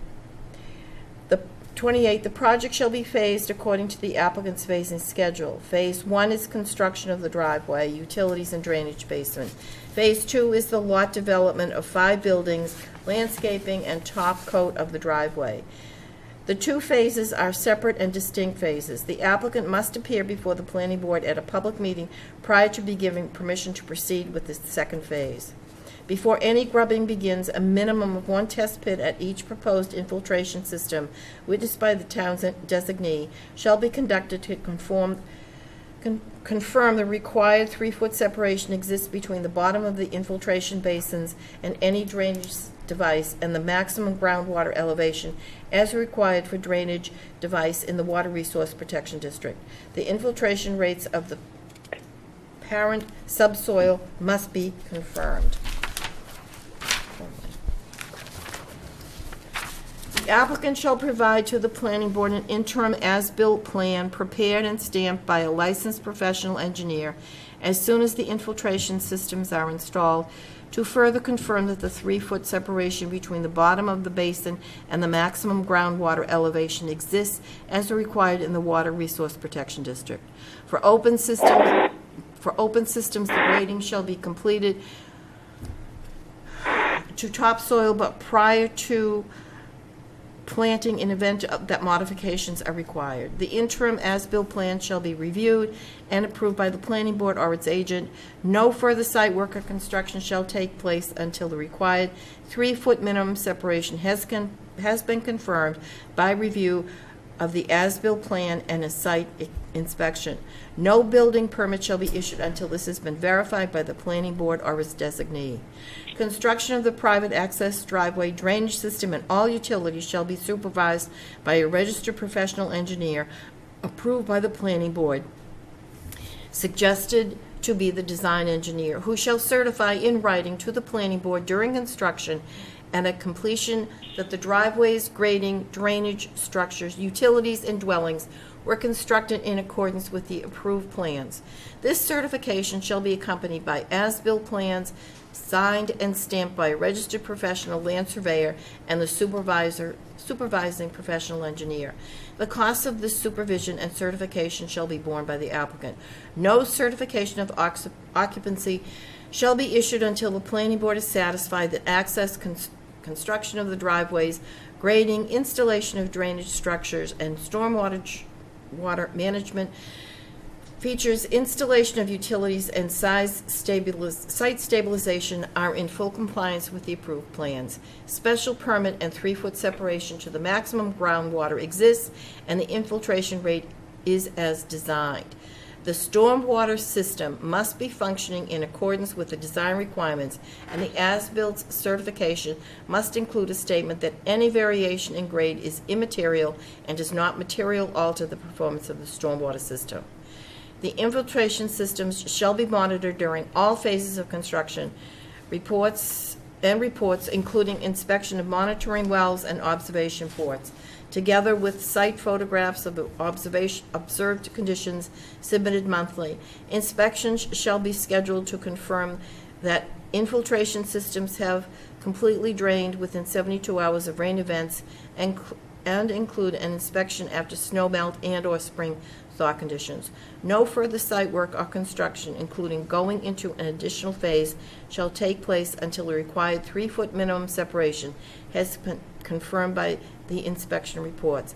The town may authorize independent inspections after critical milestones, including rain events or snow melt, spring thaw conditions. Required prior to scheduling pre-construction conference. 29, a pre-construction conference shall be held with the applicant and their representatives, their engineer, the site contractor or contractors, the town planner, the planning board's consulting engineer, and other representatives of the town as the board feels are necessary. A list of all contractor contacts, including names and telephone numbers, shall be provided to the planning board and the DPW. At least one telephone contact shall be available 24 hours per day in the event of an emergency. 30, prior to scheduling the pre-construction conference, the applicant shall provide to the planning board, A, copies of the recorded special permit and plans, B, copies of the NIPD's permit, including its stormwater pollution prevention plan, SWIP. Such plan shall include any necessary contingency plans during construction to manage stormwater up to and including the 100-year storm event. For avoidance of doubt, the applicant shall comply with all stormwater management requirements at all times during construction and shall take additional necessary measures as necessary to ensure such compliance. Inspection and observations made according to the SWIP shall be submitted to the board within 48 hours if there are any issues identified with the inspections. C, copies of the permits from DPW for street opening and curb cuts. D, copies of the as-built conditions and measures to be taken that identify all trees 3-inch and greater and all stone walls that are to be preserved during construction. E, a check to cover the cost. What? Can I interrupt for a second? Sure. I'm not sure if I understand 30D. Is that referring to in the scenic roadway of Country Way? Yes. Yes. Could we add, so that item number 8, or condition 8, says the same thing. Can we just add Country Way in here because I found the language in here? Okay. Vague. I didn't know if that referred to Country Way. I assumed it, but Yeah, okay. Okay. thank you. Welcome. E, a check to cover the cost of inspections by the town's consulting engineer. They shall provide a schedule of necessary inspections to the Conservation Commission, Planning Board, and applicant prior to the pre-construction conference. The specific amount shall be provided by the Planning Department based on the consulting engineer's estimate. F, the applicant shall provide surety of $1 million in the form acceptable to the planning board to ensure that the private access road, utilities, stormwater management system, and grading will be completed in accordance with the plan approved by the special permit. After the town planner and consulting engineer has inspected the site and found the grading, looming, and seeding, cleanup of earth materials, and construction debris to be complete, and the as-built submitted, the surety shall be returned to the applicant. G, a construction schedule for installation of infrastructure and build-out of the development. Required during construction. 31, in accordance with section 610.2D6, the following mandatory conditions are imposed by the planning board as they relate to construction of all infrastructure, including roads, utilities, and stormwater management. A, as-built plans shall be forwarded to the planning board prior to the issuance of any building permit. B, all site work and grading must be performed in accordance with the special permit as granted prior to issuance of any building permit. C, all site work and grading must be completed, inspected by the town's consulting engineer, and determined by said consulting engineer to conform to the requirements of said special permit prior to the issuance of any building permit for any lot within the tract. 32, any proposed changes in grading from the approved plan must be reviewed by the town planner and the town's consulting engineer to determine if they are materially significant. Material deviations include, but are not limited to, moving a dwelling by more than 4 feet and change in grading by more than a foot. The applicant shall certify that such changes shall result in no impact on the drainage system and not increase runoff onto Country Way, abutting lots, or the rate and volume of the post condition from the pre-development condition. 33.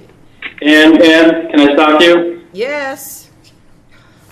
I know it's getting late. The second sentence of number 32 seems to be inconsistent with what we previously discussed about material deviations, meaning that they would provoke the need for a modification. My suggestion would be to just eliminate that second sentence altogether, because then you still have the authority to determine what you believe is material significant.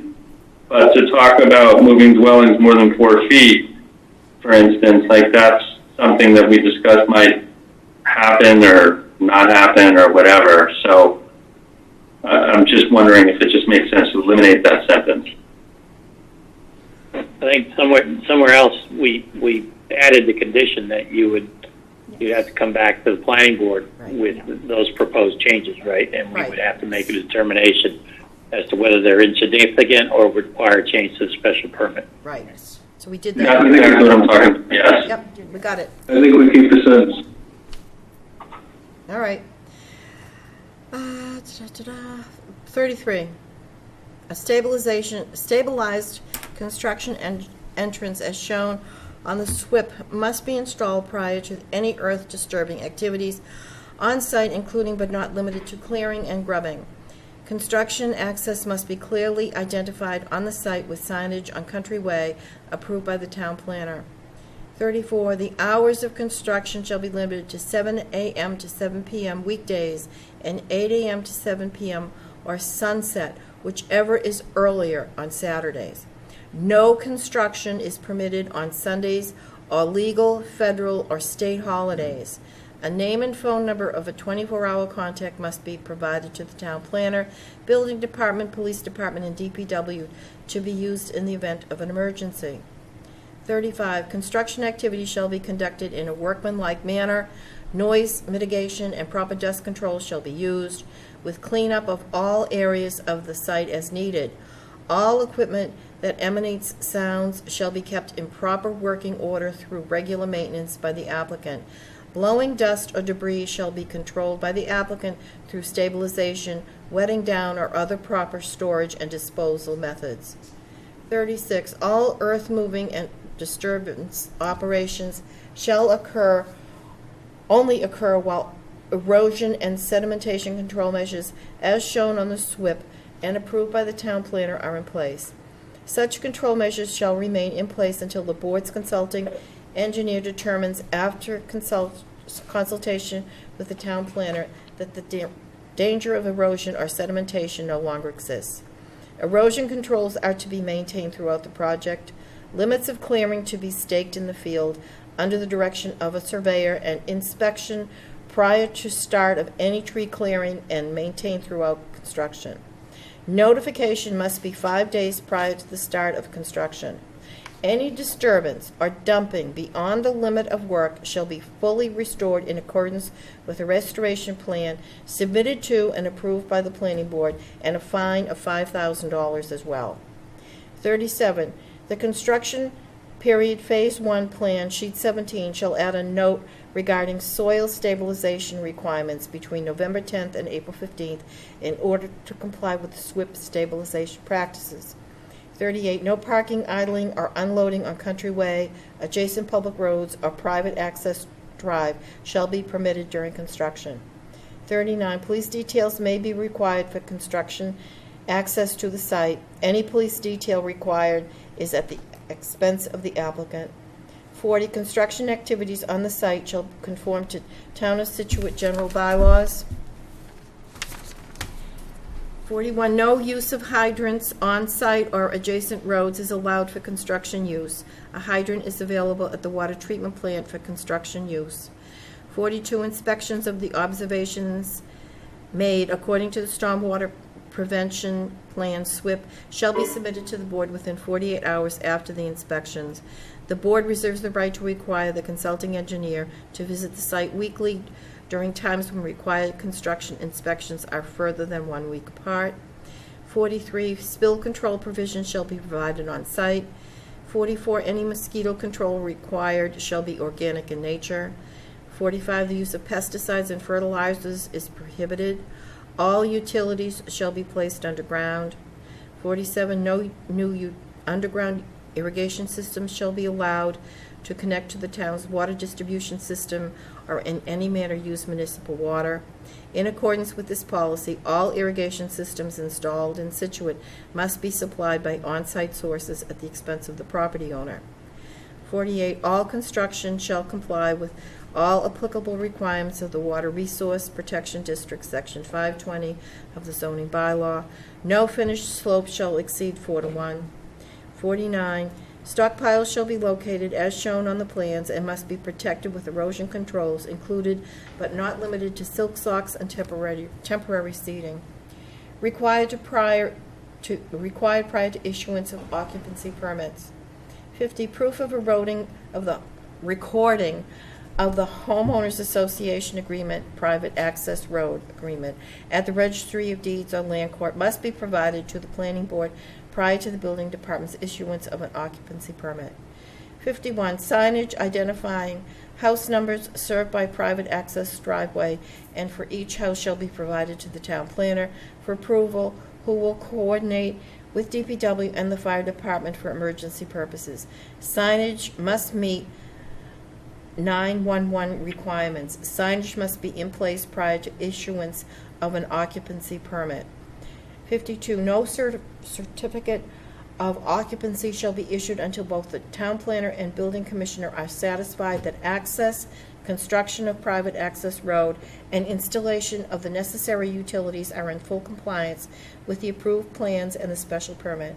The town planner and the town's consulting engineer shall inspect the lots and notify the building commissioner that the grading and stormwater conform to the approved plans.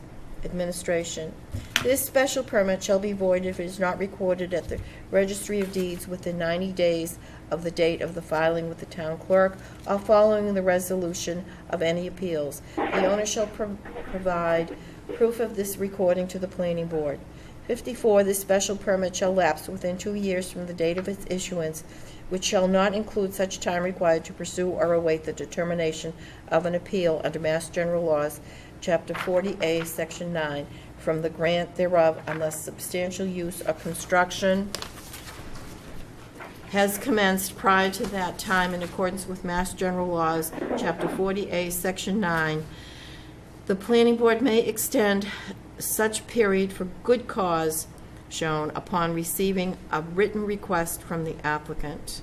Prior to the expiration of said period, shall provide a detailed description of the good cause necessitating an extension. 55, failure to comply with any condition of this special permit shall cause it to be deemed invalid. Since you're done, take a deep breath. Good job, Ann. Number 55. I have that's my only real problem with everything that you read at this juncture. I mean, you tell me. I mean, Rebecca, you're a title lawyer. I'm concerned that no lender will lend any money to anybody to do anything on this if you know a failure to comply with a condition automatically invalidates the decision. I think it could render the property unmarketable.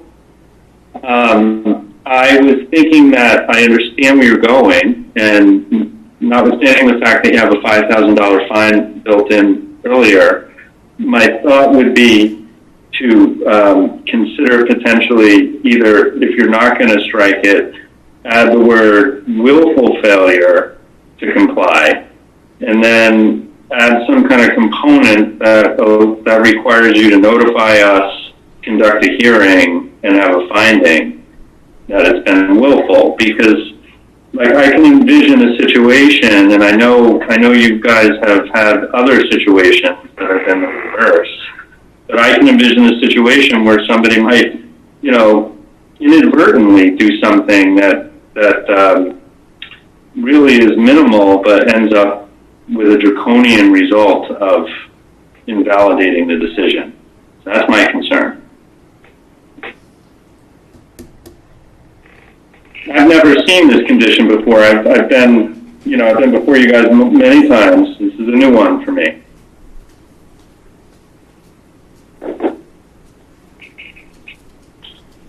Rebecca? If you're trying to talk, Rebecca, I think you're muted.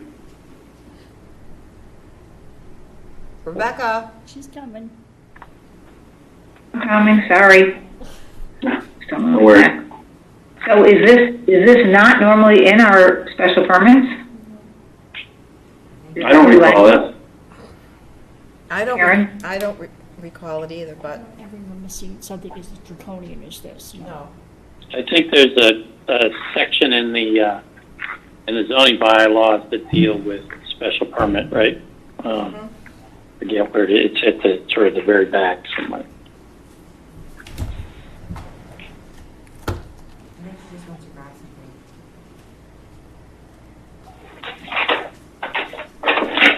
That's just about the construction. Willful. What? I'd be willing to accept. All right, why don't we just change it to willful failure?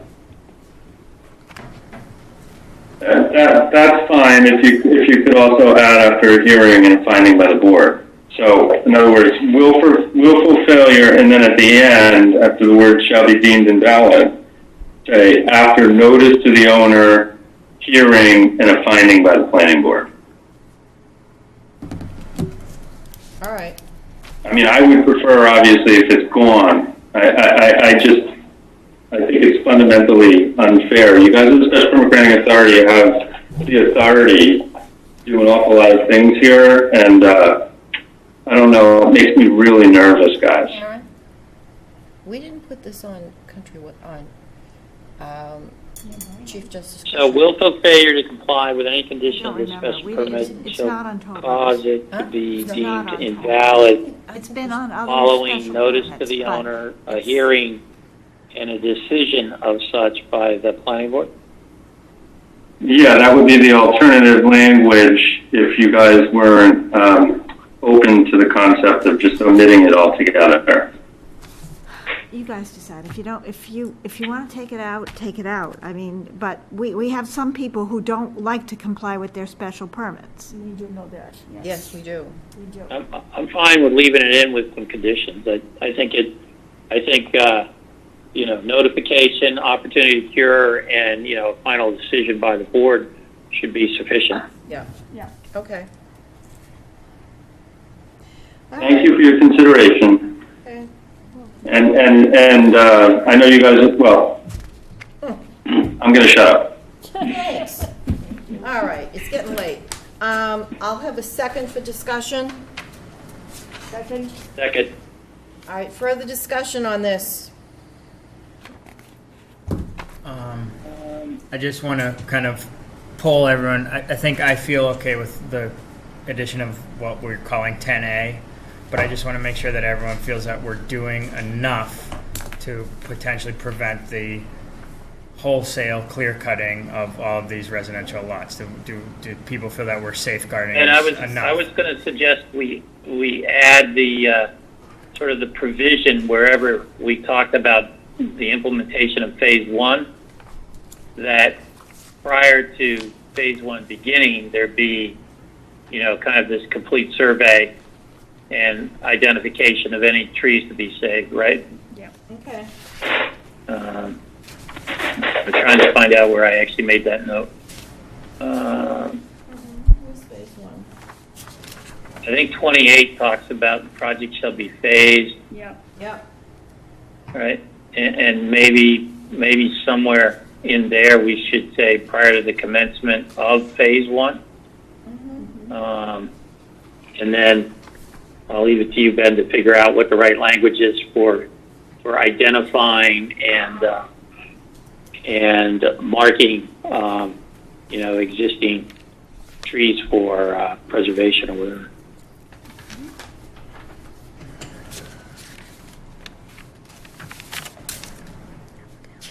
That was kind of my thought on it anyway. Which one are we on?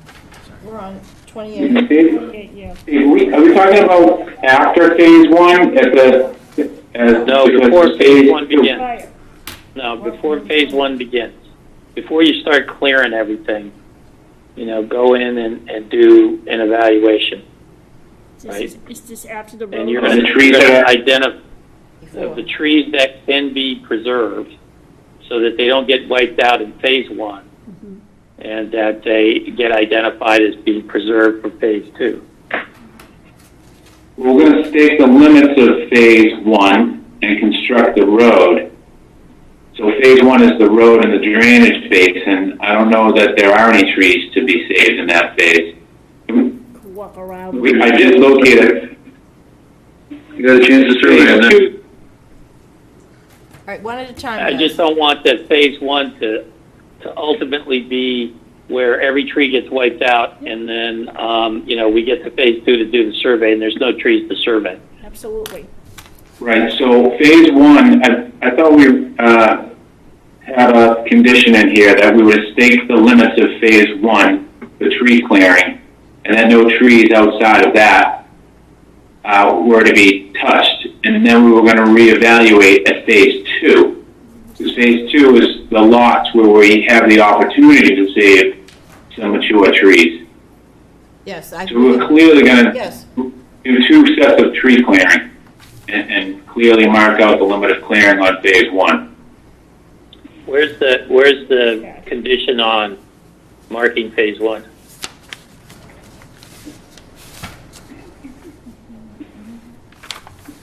Where do we put Just wanted to read that somewhere. Where? Well, it's definitely in the sequence of construction. Yeah. Maybe we can add that condition. I thought I read it in here. And it's clearly shown on the plan. It's a note on the plan, right? Yes. Yeah, I mean, because phase one, their whole sequencing tells you how it's going to happen. Right.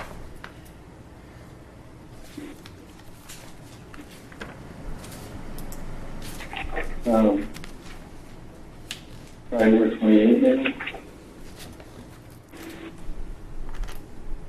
I think it's number 28.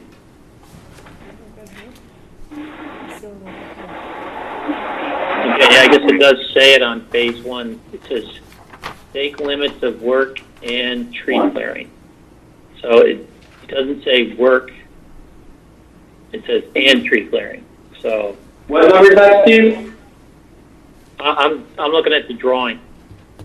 Oh, okay. Construction sequence. I don't know that. So maybe we just add something in 28, prior to commencement of phase one, the applicant and his representative and the town planner shall evaluate potential trees to be preserved in phase two? That works. Yeah, that's good. That's a good one. Yeah, that captures the intent. Yep. Yeah, I just want to get it soon enough so we don't inadvertently take down a whole bunch of trees we might otherwise be able to save, right? So. Yeah. Which shall be preserved throughout phase one. Yes.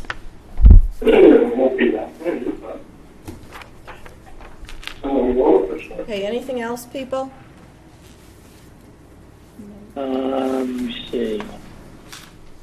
On 28, I just and it's kind of like it's referred to a few times throughout. There's a lot of like mention of the 3-foot separation, confirming that. But I also just want to make sure every time we say that we also say infiltration rates. It says it a couple times, but just consistently, I think that's what we're trying to get at. I had John Cheshire go over this with a fine tooth. He's the one who helped make the changes. Okay, so he thinks they're in the appropriate places. He thinks it's in here right now. Okay, that's fine. I just want to make sure that it's not just the 3 foot. I expressed the concern, and that's why, and we took out the 3 test pits, and we made it so that we were getting what we wanted with the infiltration. Okay, as long as the consulting engineer overseeing it knows what we're getting at, I'm fine with it then. Oh, absolutely, they know. Right. I mean, he helped me rewrite this. Okay. Mm-hmm. One other note that I had was on 22. We sort of have a laundry list where it says maintenance and repair of the private access drive, stormwater, et cetera. I just don't want to lose sight of the fact that I think somewhere we say that the developer will maintain the sight lines on the road, and we just want to make sure that the homeowners have the obligation to maintain those sight lines post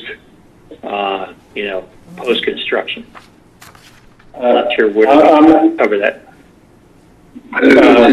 The wording says trim, and we want to say maintain. What? I'm sorry, Bill, I didn't hear you. I think it says trim the tree, but we want to make sure that it's maintained the tree. So maintain and trim. Yeah. And I don't know That's where. condition 12. 12, okay. The applicant shall maintain the trees along countryways so there's good visibility. Yep. Yep. Trim and maintain the trees, and then I would say at the end of that, this is where I did it. This area shall be maintained by the applicant until the homeowners take over of the private access, at which time the HOA shall maintain the good visibility for the site distance triangle, right? Yep. I'll work with Karen to make sure that language is in the document. Okay. I think that's all I had. Anybody else? Okay. All right. All those in favor? We got a motion and a second. What? No. I move to approve as amended. Second. Roll call vote. Yes. Ann? Aye. Mr. Pritchard? Aye. Mr. Limbacher? Yep. Ms. Lambert? Aye. Mr. Bornstein? Aye. Unanimous. Thank you guys an awful lot, especially we were the only applicant who spent all that time tonight. We appreciate it. Bill, just a word, if you're going to revisit modifying anything, I would hope that it be the decision to close the pool. My family desperately wants it open over at the club. That's it, though. Please make sure that you leave It's better than getting they want a carnival. And can you? Yeah, I know. Can you move to close the public hearing? I move to All right, close. thank you, guys. I move to close the Thank you. public hearing. Now listen, don't. Excuse me. exit. I move to close the public hearing. So second. Second. All in favor? Aye. Aye. Aye. We got it. Mr. Pritchard? Aye. Mr. Limbacher? Aye. Okay, done. Aye. Aye. Anyone that's on the line, please make sure you leave the meeting and not end the meeting. All board members, please stay on the line. Anyway. You do it. What? All right, we're moving rapidly along here, people. Are we? Approved minutes. I move to approve the meeting minutes for May 14th and May 28th, 2020. They can stay on, it's a public meeting. Second. Counting. Okay. Oh, is there a second? Second. All in favor? Second.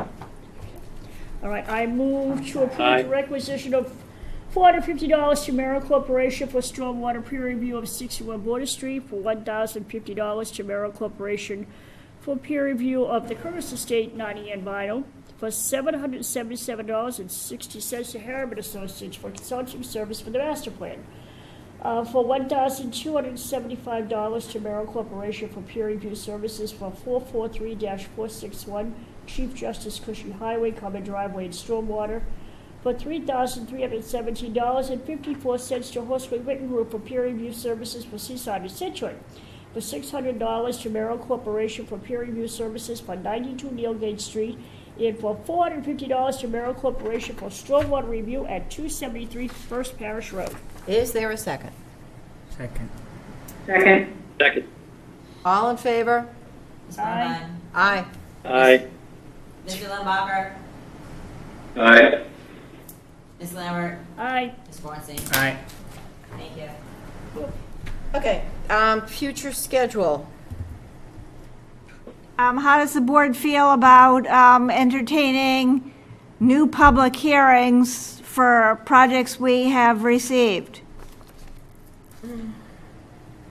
We're not going to be anytime soon having gatherings of more than 10 people, so we are being told to remote participation. Or something like we're That's doing. okay with me. So We gotta do it. we could proceed with the understanding that none of these will close on the first night. Correct. Okay. That allows plenty of time for public comment, etc. All right, we'll start advertising and planning for the future. Thank you. Everybody vote for Ben. Lions Head Trust, 61A, recommendation to Board of Selectmen. Karen?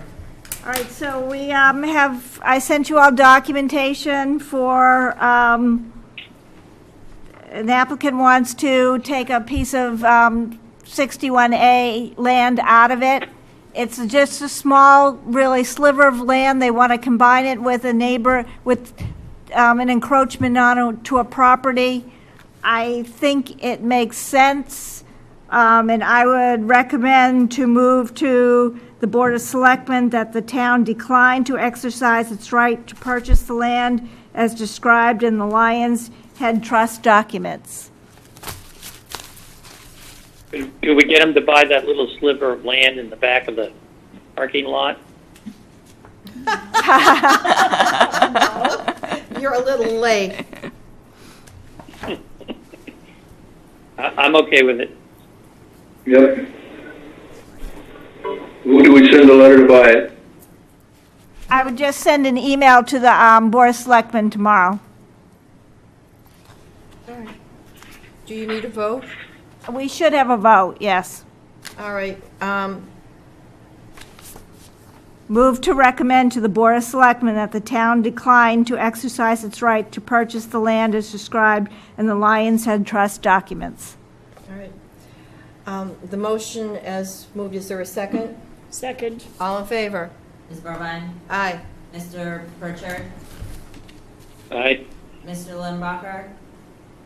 Aye. Ms. Lambert? Aye. Mr. Bornstein? All right. Okay, now we have liaison reports. We're no liaisoning with anybody. No, we're not going anywhere to do I it. haven't been liaisoning with anybody. No. Right. We're not doing that. No, the only thing I know of is CPC, which meant Zooming